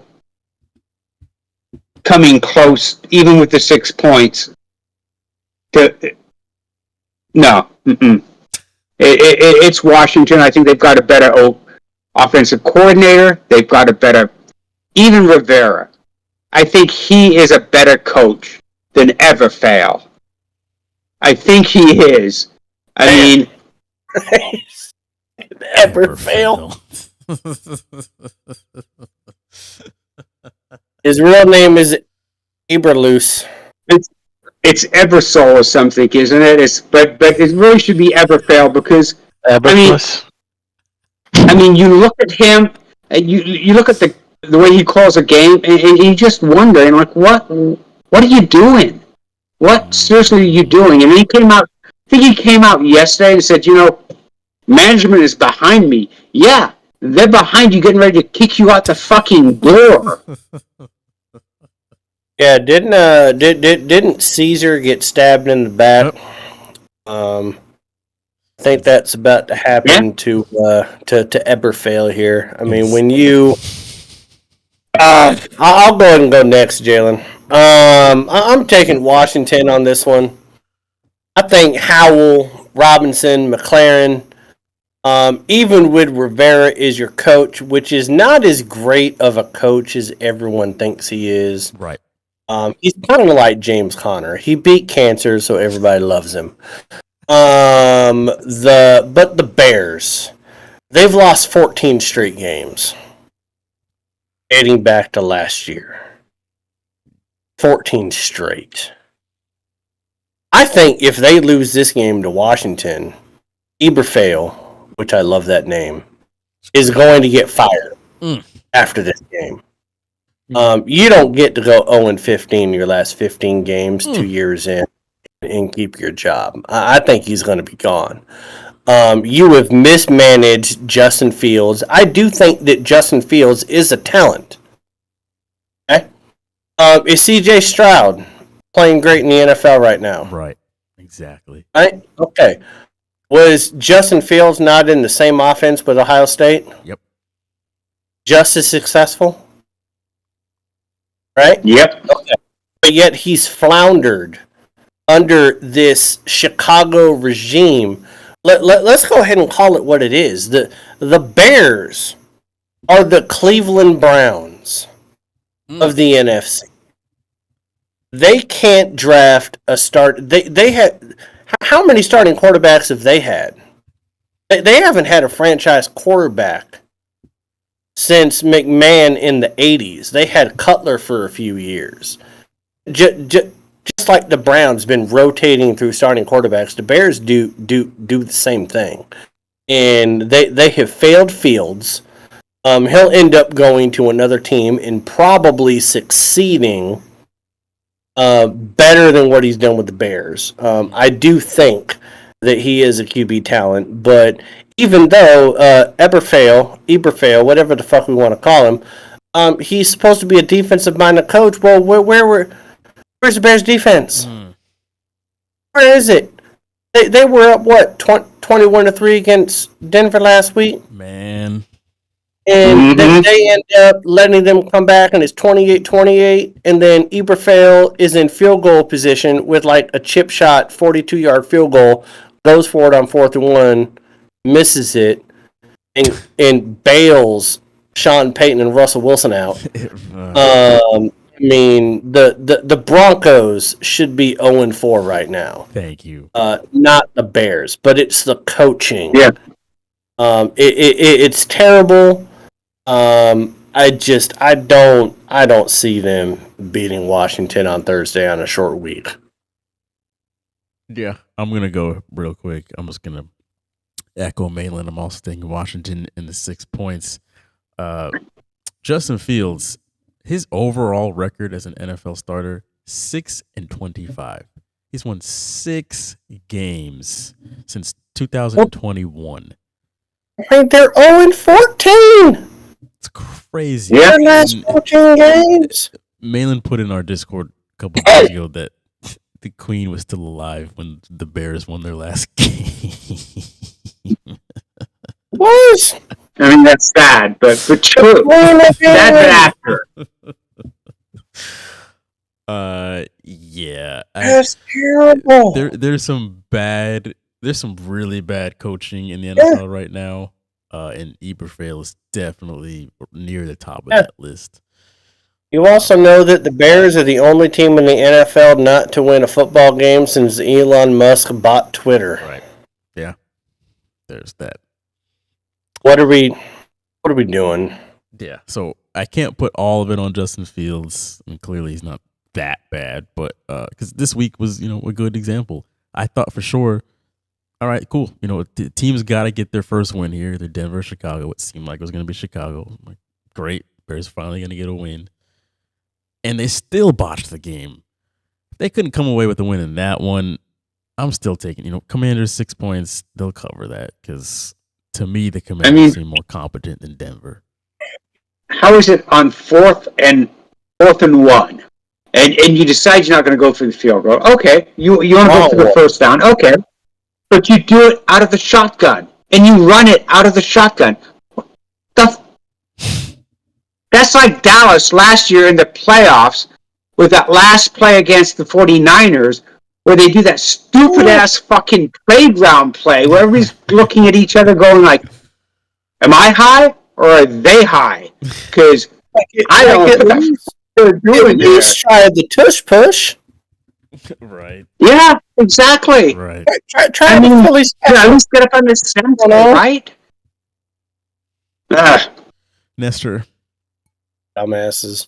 Although it is a Thursday night football game, and I feel like Justin Fields is a little bit more, he's getting better as the season progresses. I don't think it matters much because the Commanders have a lot more playmakers, if you can call them that. Give me the Commanders. I would have taken, just if it was -7, I would have honestly taken the Bears. I know it's one, but give me the Commanders at -6. I don't even think it matters if it was a pick'em game. on who's going to win this game. That definitely doesn't matter if it was a pick'em game. But unless there's not a point there. I mean, if it was -7, you might think about it a little longer and think, okay, so they've got to win by 8. Right. I'm going. Listen, two shots Robinson is going to run all over that Bears defense. I call him 2-shot Robinson because he got shot 2 times. Right. So you got cancer surviving Rivera, 2-shot Robinson. The Howell, I would rather have Heineke running that offense right now. I'm going to be honest with you. I think the Falcons need to get rid of Ritter and put Heineke in there, to be honest with you. But if they can find a way to get McLaren going, that offense is going to be doing some things. All right. Next game, let's go to the Tennessee Titans and the Indianapolis Colts here, which is essentially a pick'em game. Colts are 1-point favorites. I was actually in Nashville this past weekend when the Titans beat the shit out of the Bengals, and they were going nuts. Titans are feeling themselves a little bit right now, but the Colts also kind of feeling themselves. Anthony Richardson playing a great game last week. Malin, who do you like in this one? Don't go with me first on this one. Go with Nestor. All right, we're gonna go with the rotation. Nestor. What's the line? 1 point. Favor of the Colts. Give me Tennessee. Okay. Definitely. I am also gonna go Tennessee in the point. Just because it's like between these two teams, who do I feel like is going to string together 2 good games in a row? I'm feeling a little more like Tennessee is a bit more capable of doing that. Indianapolis with the rookie quarterback, I feel like they're just going to be really up and down all year. And, even though it is just 1 point here, it's in Indy. I feel like Tennessee's just very equipped to go win this game because at 1 point it's like whatever they basically have to win this game. So I feel like Tennessee will continue this, and D Hop will have a fairly good game. Derrick Henry's gonna need to have a good game. Ryan Tannehill will look solid, and Anthony Richardson, I feel like he's gonna kind of struggle, not tank here, but struggle against a pretty good defense in Tennessee. So, G Money. Yeah, I like Tennessee too. I gotta agree with you, Jalen.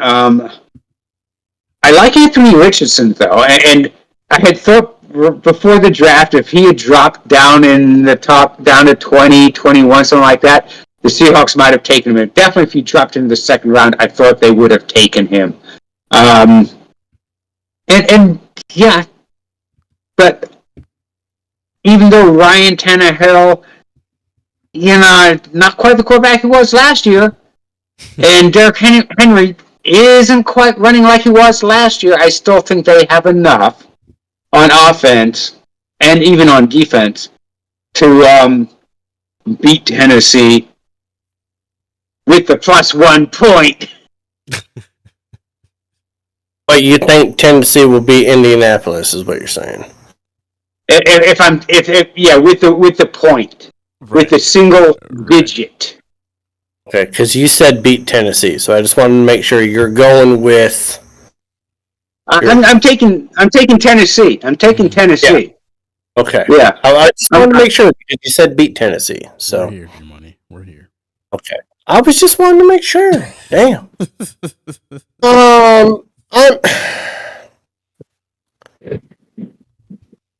I kind of, at this point early in the season, I'm kind of wondering what you guys are seeing in Anthony Richardson when you say that he's been playing good.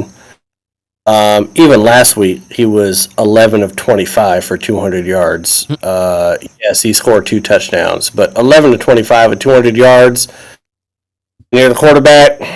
Come on, man.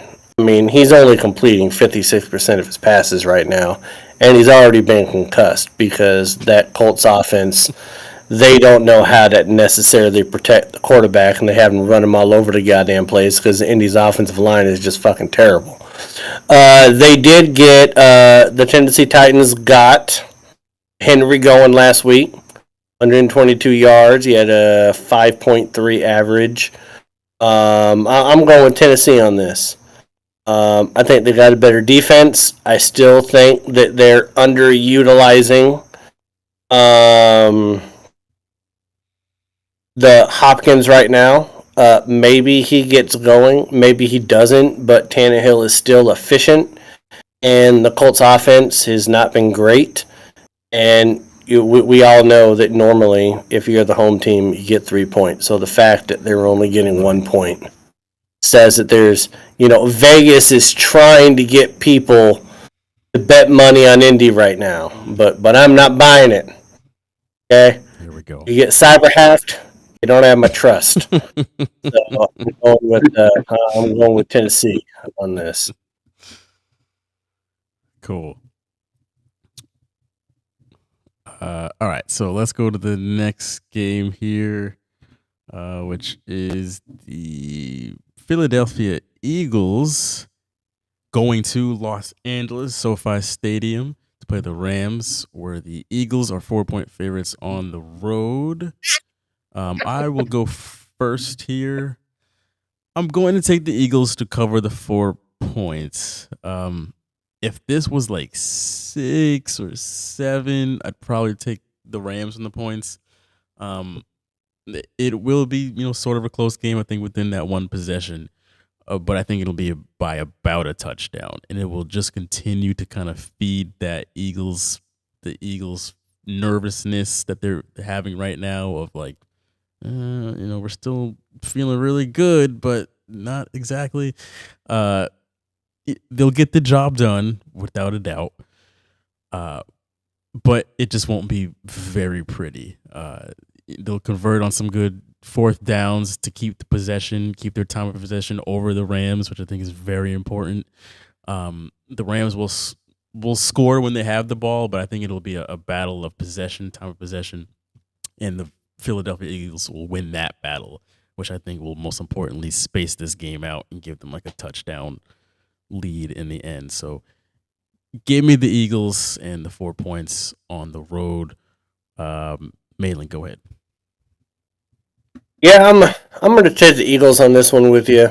I think that it's like at this point it's Nacua or bust when it comes to the Rams. Kyron Robinson, the running back of the Rams, he's averaging like 70 yards a game. The Stafford is still not looking great, and his numbers are inflated because they played Seattle's defense in week 1. And Seattle's secondary was garbage in that game. And so they were just they were just able to do whatever they wanted to. So the Eagles offense they haven't had an A+ game yet. Not yet. But when you got Swift running the ball the way that you do, Aaron Donald might jam that up a little bit. But I don't think that they're going to be able to get to a quarterback like Jalen Hurts. I think he's going to keep the defense honest. I think that you're going to have him thrown to his wide receivers. I think A.J. Brown's probably going to have a huge game in this one because the Rams secondary is not great. So it makes you a little like -4 on the road is a big number. Mm-hmm. Big number. But you got to go with the Eagles on this one. Even though they haven't played their A game yet, they have found ways to win. Yeah. G-Money. So I'm actually going with the Rams plus the 4. And the reasoning is this. Now, June Bucket said this in Discord last week that there's something not right with the Rams defense. And I don't know if it's because they lost Hargrove and he went to the Niners, if it's because they lost the defensive coordinator, but they're not playing like the defense of last year. They're not anywhere close to the defense of last year, and the Niners are going to do like they do any other team. They're going to hit those quick slants to Nakua, and when you start covering those, they're going to hit. He's going to hit at 2. Yeah. You just said Niners. What I said is that they're going to do like the Niners did. They're going to hit the slants. He's going to hit Nakua on the slants, and when they start moving into cover, he's going to hit at 2 deep. Because those are the 2 best receivers. Though he does have Cooper Kupp is indeed off the IR. I doubt very seriously that they activate him. I haven't seen that they've activated him yet. Yeah, I don't think he's going to play. But and for the Eagles' offense, I until they start hitting on all 4 cylinders, which they haven't yet, I'm not sold on their offense either. And you're going to travel across the country, basically, from East Coast to West Coast, and you're going to play, and you're going to give me 4 points? Oh, yeah. I'm going to take those 4 points. Plus, the Rams kicker is better than the Eagles kicker.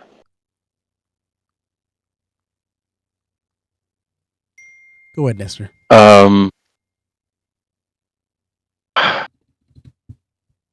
I think the past games are a sign that the Eagles are eventually that nervousness, they're gonna lose a game pretty soon. I would not be surprised if it's against the Rams. I find a lot of value in that 4.5, so give me the Rams plus the points. Okay. It's gonna be a good one for sure. That's circle that one. All right. All right. Sunday night game. Very good one between the Cowboys and the 49ers. Got a playoff rematch here.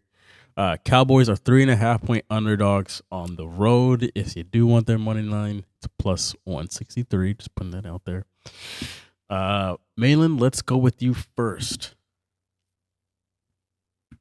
I don't want to do it, but I got to go with the Niners.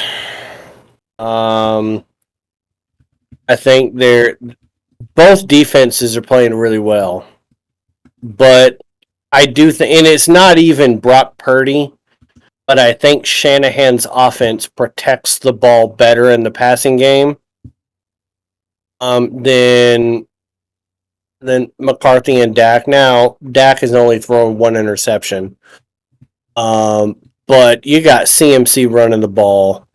You got Ayuk, you got Samuel, you got Kittle. I mean, just saying those weapons pisses me off that they have on offense. Right. Because they're in my division. It just really pisses me off when you're like, okay, well, Samuel's going to be our number 1 option on this play, but then our second read is Ayuk, and our third read is Kittle, and our fourth read is CMC, and I'm just like, God damn, like, how do you fucking defend that right now? And the defense still got Bosa. I know that Dallas has Parsons. I know that they have who's the defensive back that they got from the Patriots? Gilmore. I know that Diggs is hurt. I know that's a really good Dallas defense, but I just think that the San Francisco offense has more weapons. And I might not think that Purdy is necessarily as good as what everyone is maybe saying he is, but he does protect the ball well, and he hasn't lost yet. You would think he would have lost by now. So I'm going to go ahead and take the Niners with the minus 3.5. I just think that running game, and I think the play action, Shanahan's offense, is just damn near unstoppable right now. So I'm just not sure that Dallas is going to be able to rattle Purdy as much as they would need to really shake up that offense. So I'm going to go with the Niners begrudgingly. I don't like it. Not a fan. I'll go next here. Malin, you and I are continuing to be lockstep. I'm also taking the Niners to cover the 3.5 points. I just always believe in the hot hand, hot shooter here. And, Brock Purdy, like you said, has not lost a regular season game. So I'm going to continue to go with that. He's seen this team before. He's familiar with the defense from the playoffs. Yeah, they've got the weapons. Dallas has shown they can be had. The Niners have yet to do that. I'll keep it as simple as that. As talented as that team is, I think they covered the 3.5 points. Should be a good game, go. So, Nestor. Yeah, I gotta agree. Niners cover. Yep. I hate it. Yeah, it's hard to disagree with any of that. I'm taking the Niners too. When you look at it, and if you try and compare it to last year, where the Niners won in Dallas in the playoff game, I think they won by 1 point. Really, that was Brock Purdy's 7th game. I think things are a little different now. And I think when you look at it, because they held McCaffrey to a total of 60 yards, I think this being earlier in the season and the 49ers don't have the injuries, and they're playing at San Francisco, they cover. Mm-hmm. It hurts my heart. If I end up 4-1 and I miss that game, I'm not even going to be upset about it. I'll be rooting for Dallas, but if I were to bet money on it, I'd have to take the Niners. That's crazy. Brock Purdy, man. He's got some wild numbers. He's not the next Tom Brady, I'll say that. Yeah. Everyone wants to call him. No, he's not. Not that, but Jesus. Let's move on to the last one here. We've got Green Bay at Las Vegas for the Monday night game, where Green Bay is 2-point favorites on the road. I will go first here. Just the fact that, that Green Bay is 2-point favorites on the road kind of tells me everything I need to know here. So I'm going to take Green Bay to cover the 2 points because Vegas should have the standard 3 points at home.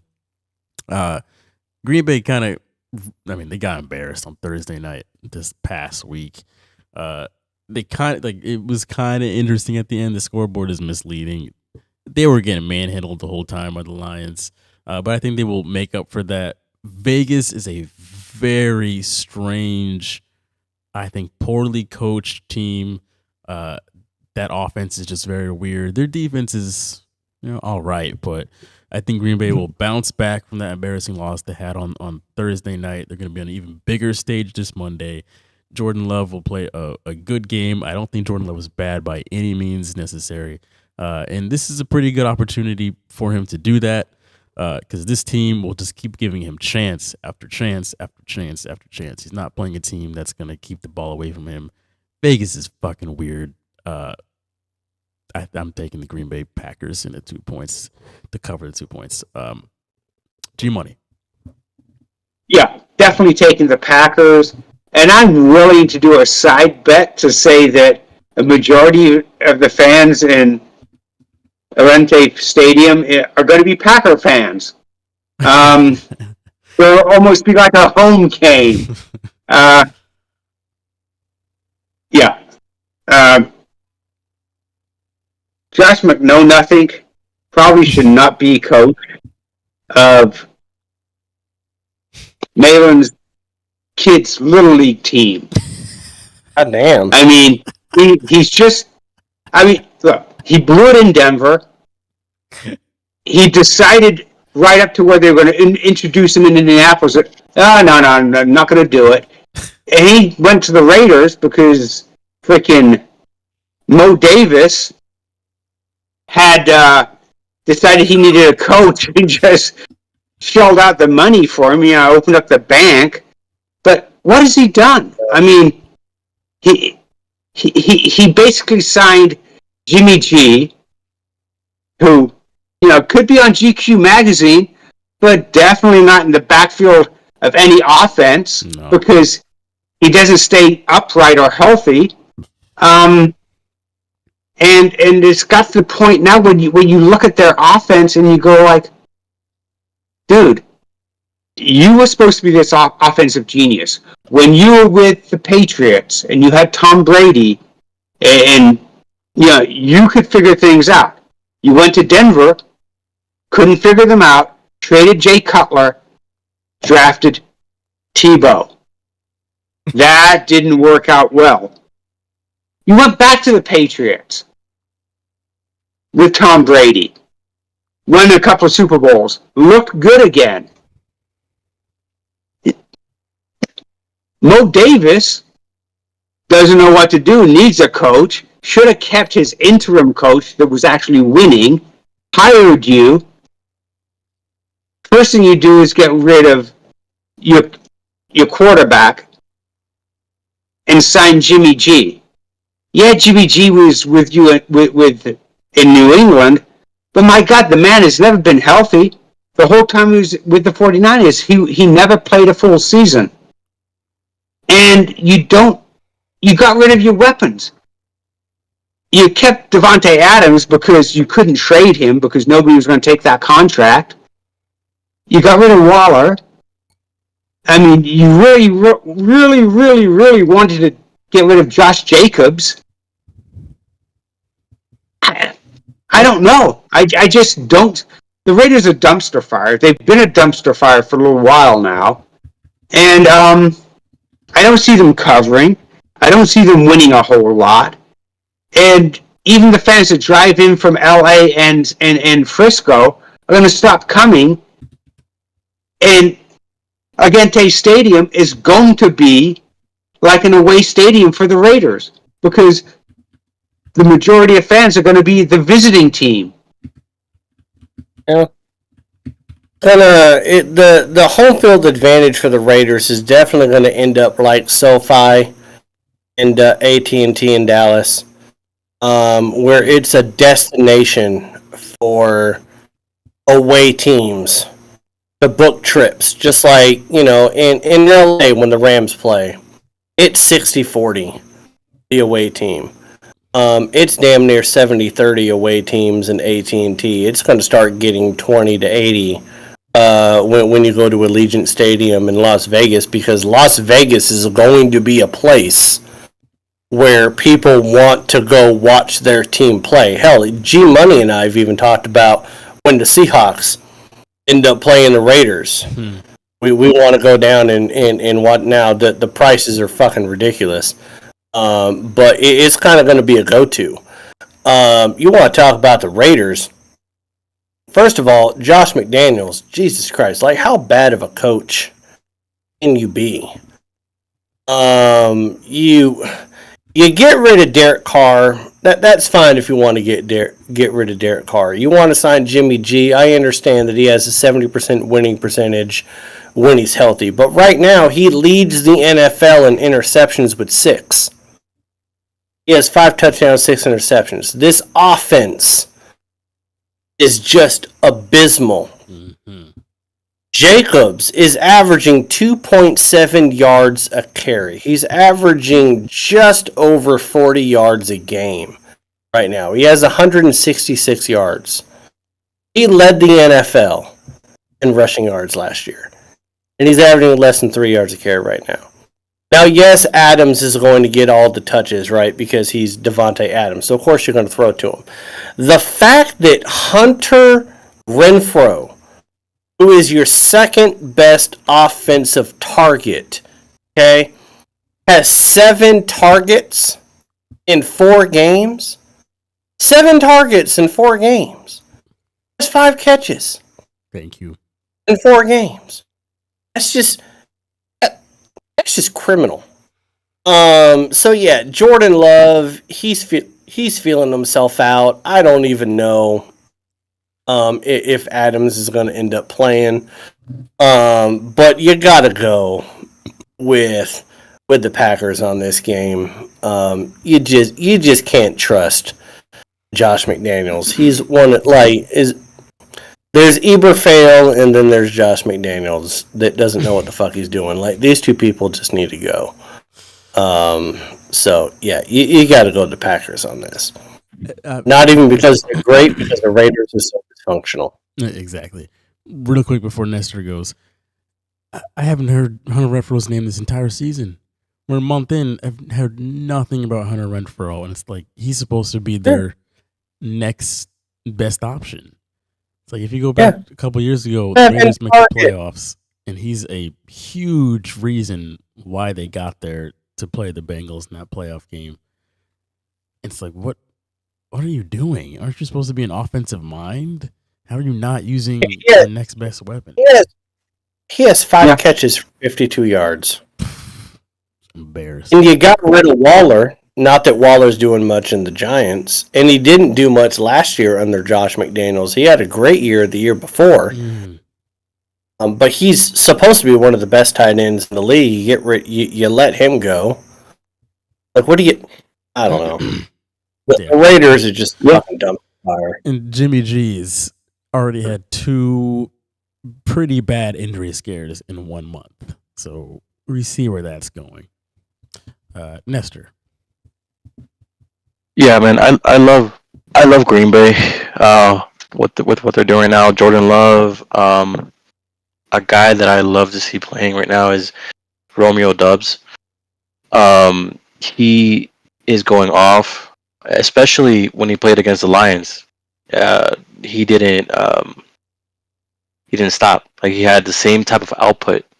So I love how they're playing. I love the mentality that their quarterback has. I think they're going to take this one, and I cannot trust McDaniels. He's a terrible coach. So yeah, I think Green Bay takes this one. Oh, and by the way, I'm waiting for Aaron Jones to show us what he showed us week 1 before he got that hamstring injury. And I think he's going to show us in this game. So, yeah. Yeah, I mean, he only had like 5 carries last week. Maybe he gets like 9 or 12 this week. I don't know.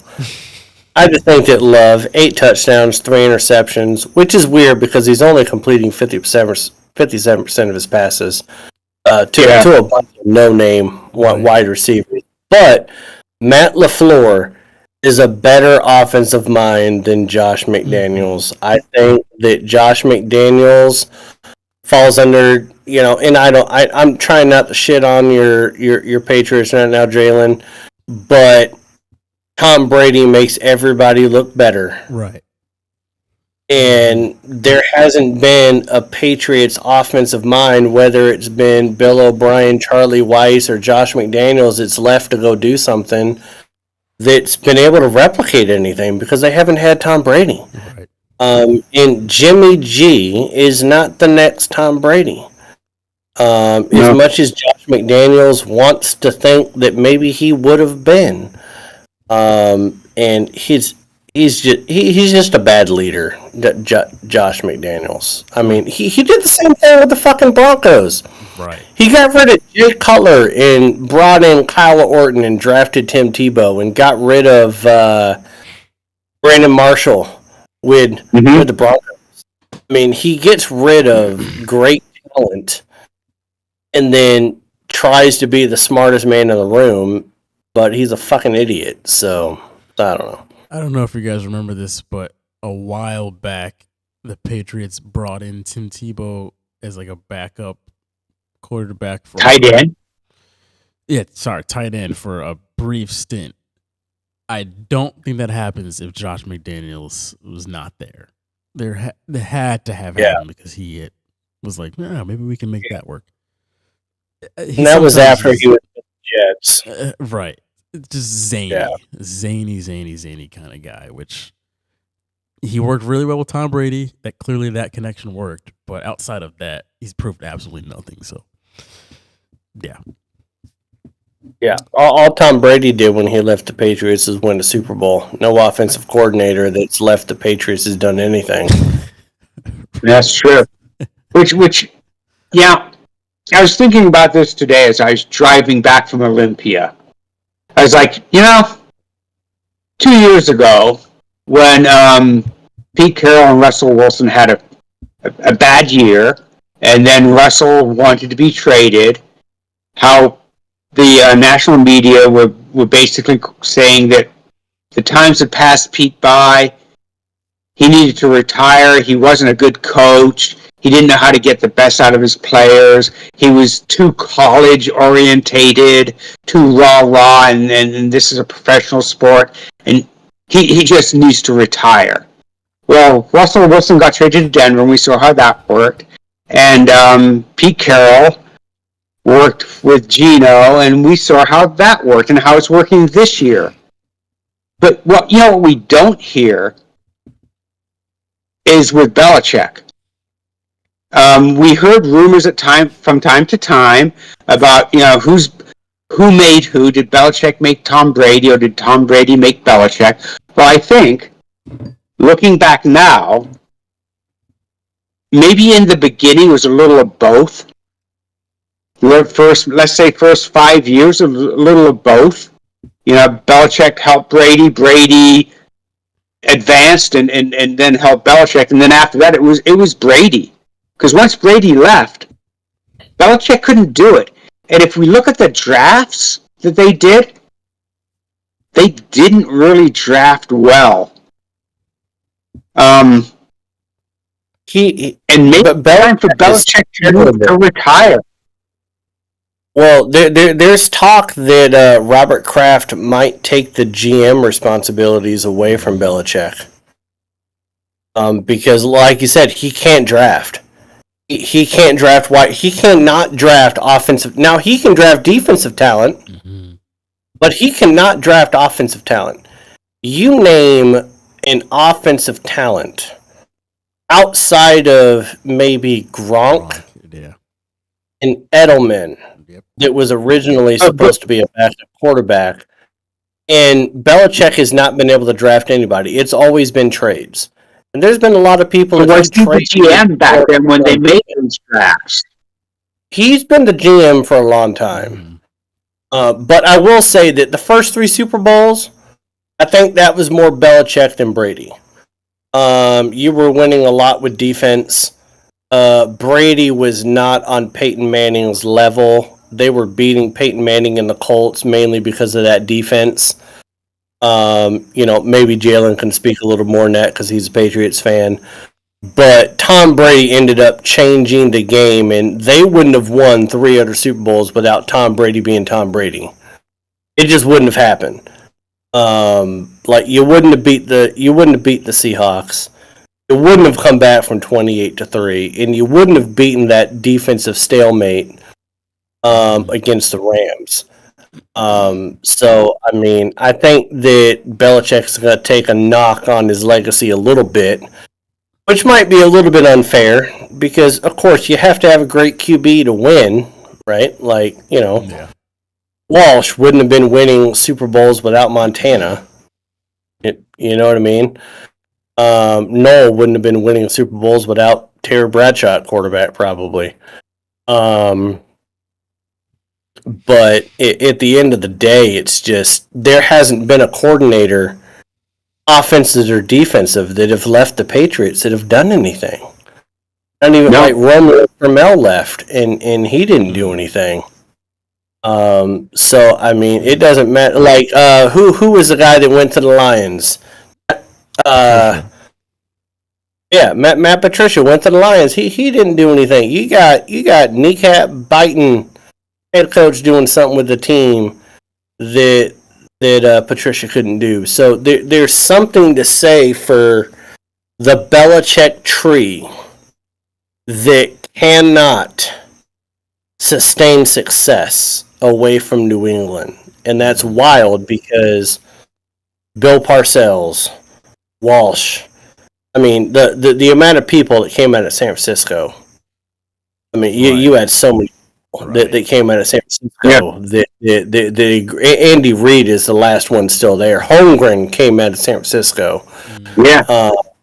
There were so many people that left and did great, but you haven't had anyone to leave New England and replicate anything. So it's just weird. Yeah, I'll say real quick. I don't know how we got on this from Green Bay and Las Vegas game, but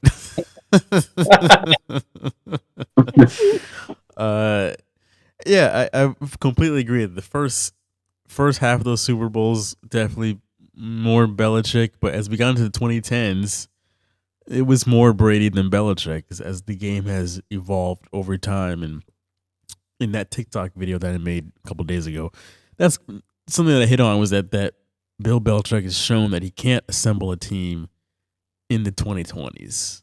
I mean, really even before that, but he's just really bad at assessing offensive talent. And if Robert Kraft took over the GM responsibilities, at least just for the offense, I would be completely okay with that, just because it's something different and it's not Bill Belichick's picks. Because like you said, Gronk and Edelman was like an accident, were like the best picks he's made. It's like, if you look at the amount of skilled players that have come after that, it's like, what? Oh, I will say Aaron Hernandez could have been one if he wasn't killed. Right. But he picked him. He wasn't killing. So, Yeah, I mean, he's spent his off time killing people, but football is a clean sport. You just carry that off with you in the off season. I will never forget that game that New England had in Miami, where both Gronk and Hernandez had, I think, 170 yards receiving, and both of them had 2 touchdowns. Right. That was an insane game that those two had. But you're right. He can't. I think the Patriots have drafted 3 wide receivers in the first round in the last 7 or 8 years, and none of them are with the team. Right. They're all Yeah. I just want to also say, this year, the kind of obvious pick that we should have taken, just saying, I'm glad we got Christian Gonzalez in the first round, but Zay Flowers was right there. That's who we should. Isn't Gonzalez out now? Right, he's out for the rest of the year. You guys are. Yeah. Oh man, he's fantastic. I'm glad we have him, but Zay Flowers is right there, and he's looking really good for Baltimore. It's like, that's exactly what we can do right now. So, but y'all went Juju. We got Juju, and we you did. We whiffed on DK Metcalf in that draft as well. But that's neither here nor there. So, are you guys bringing in J.C. Jackson now? The guy who got torched. Brought him back. An old retread. I'm just glad that actually worked out well for you.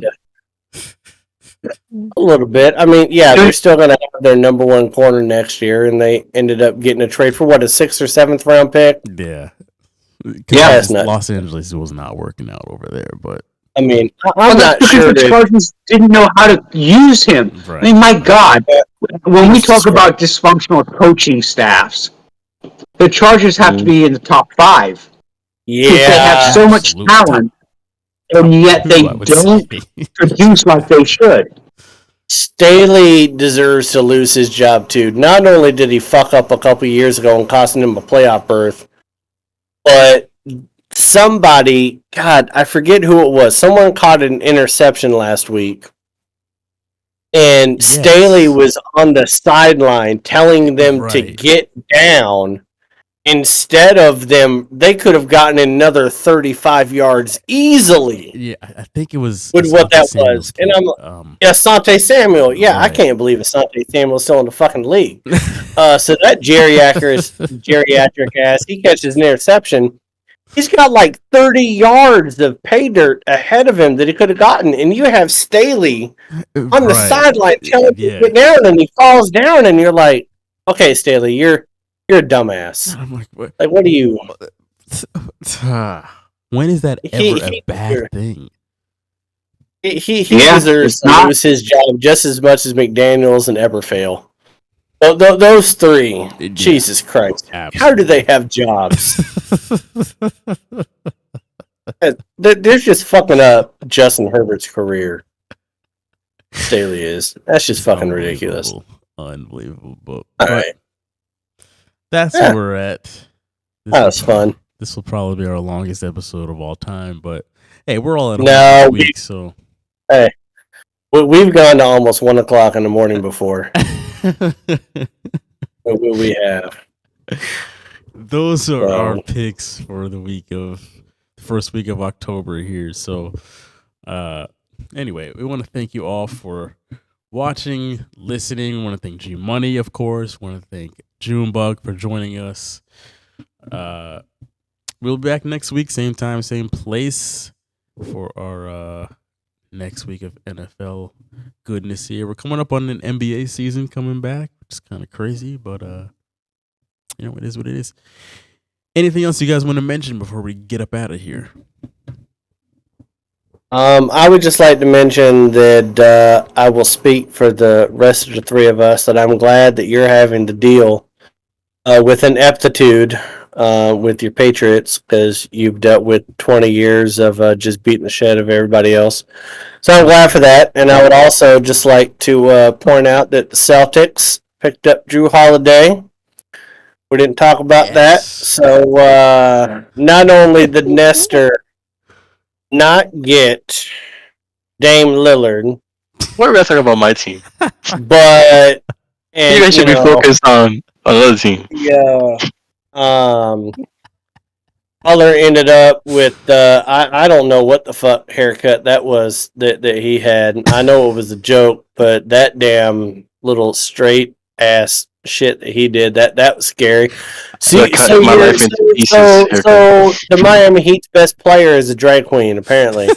And I'm good with it. So, listen, Milwaukee might have gotten Dame Lillard, and they were the favorites for about 5 days. And then we picked up Drew Holiday, and then it's like, okay, we're back in the front seat. And Embiid is kind of an idiot saying that stupid ass no one else got better. So I'm happy. Out of left field, completely. I'm happy with what the Celtics have done. I am ready for this NBA season. Yeah, to start. Beat them like as if we didn't beat them. Like, what are you talking about? Who's gonna come through? Like, we already did come through you. What are you talking about? But anyway, the Celtics. What a great move! It's so funny how the Heat were like all this talk whole off season, and they picked up about getting named, right, and then their end of the off season result is absolutely nothing. They look the same as they did last year. and Hero talking shit about Portland for some reason, like they're even in the same conference. That was kind of weird. That was kind of weird. I don't know why he did that. Shout out, Brad. He did that because nobody in Portland wanted him. So he was like, "Oh yeah, that's because you guys are shit." We saw the t-shirt. Yeah, he did. You guys saw them firsthand, but shout out Brad Stevens for masterminding that one. And shout out Drew Holiday. I'm so excited to have him. He fits the Boston Celtics culture perfect. Hell yeah. Beautiful. He does. He makes up for the loss of Smart. Yes, exactly. He does. And I think offensively, he's a little better than Smart. Mm-hmm. Absolutely. Yep. He can go get a shot. I'm a little worried about us defensively, but I think offensively we're going to be great. And I would just like to take credit for it because I did say last episode that Holiday would be great with the Celtics.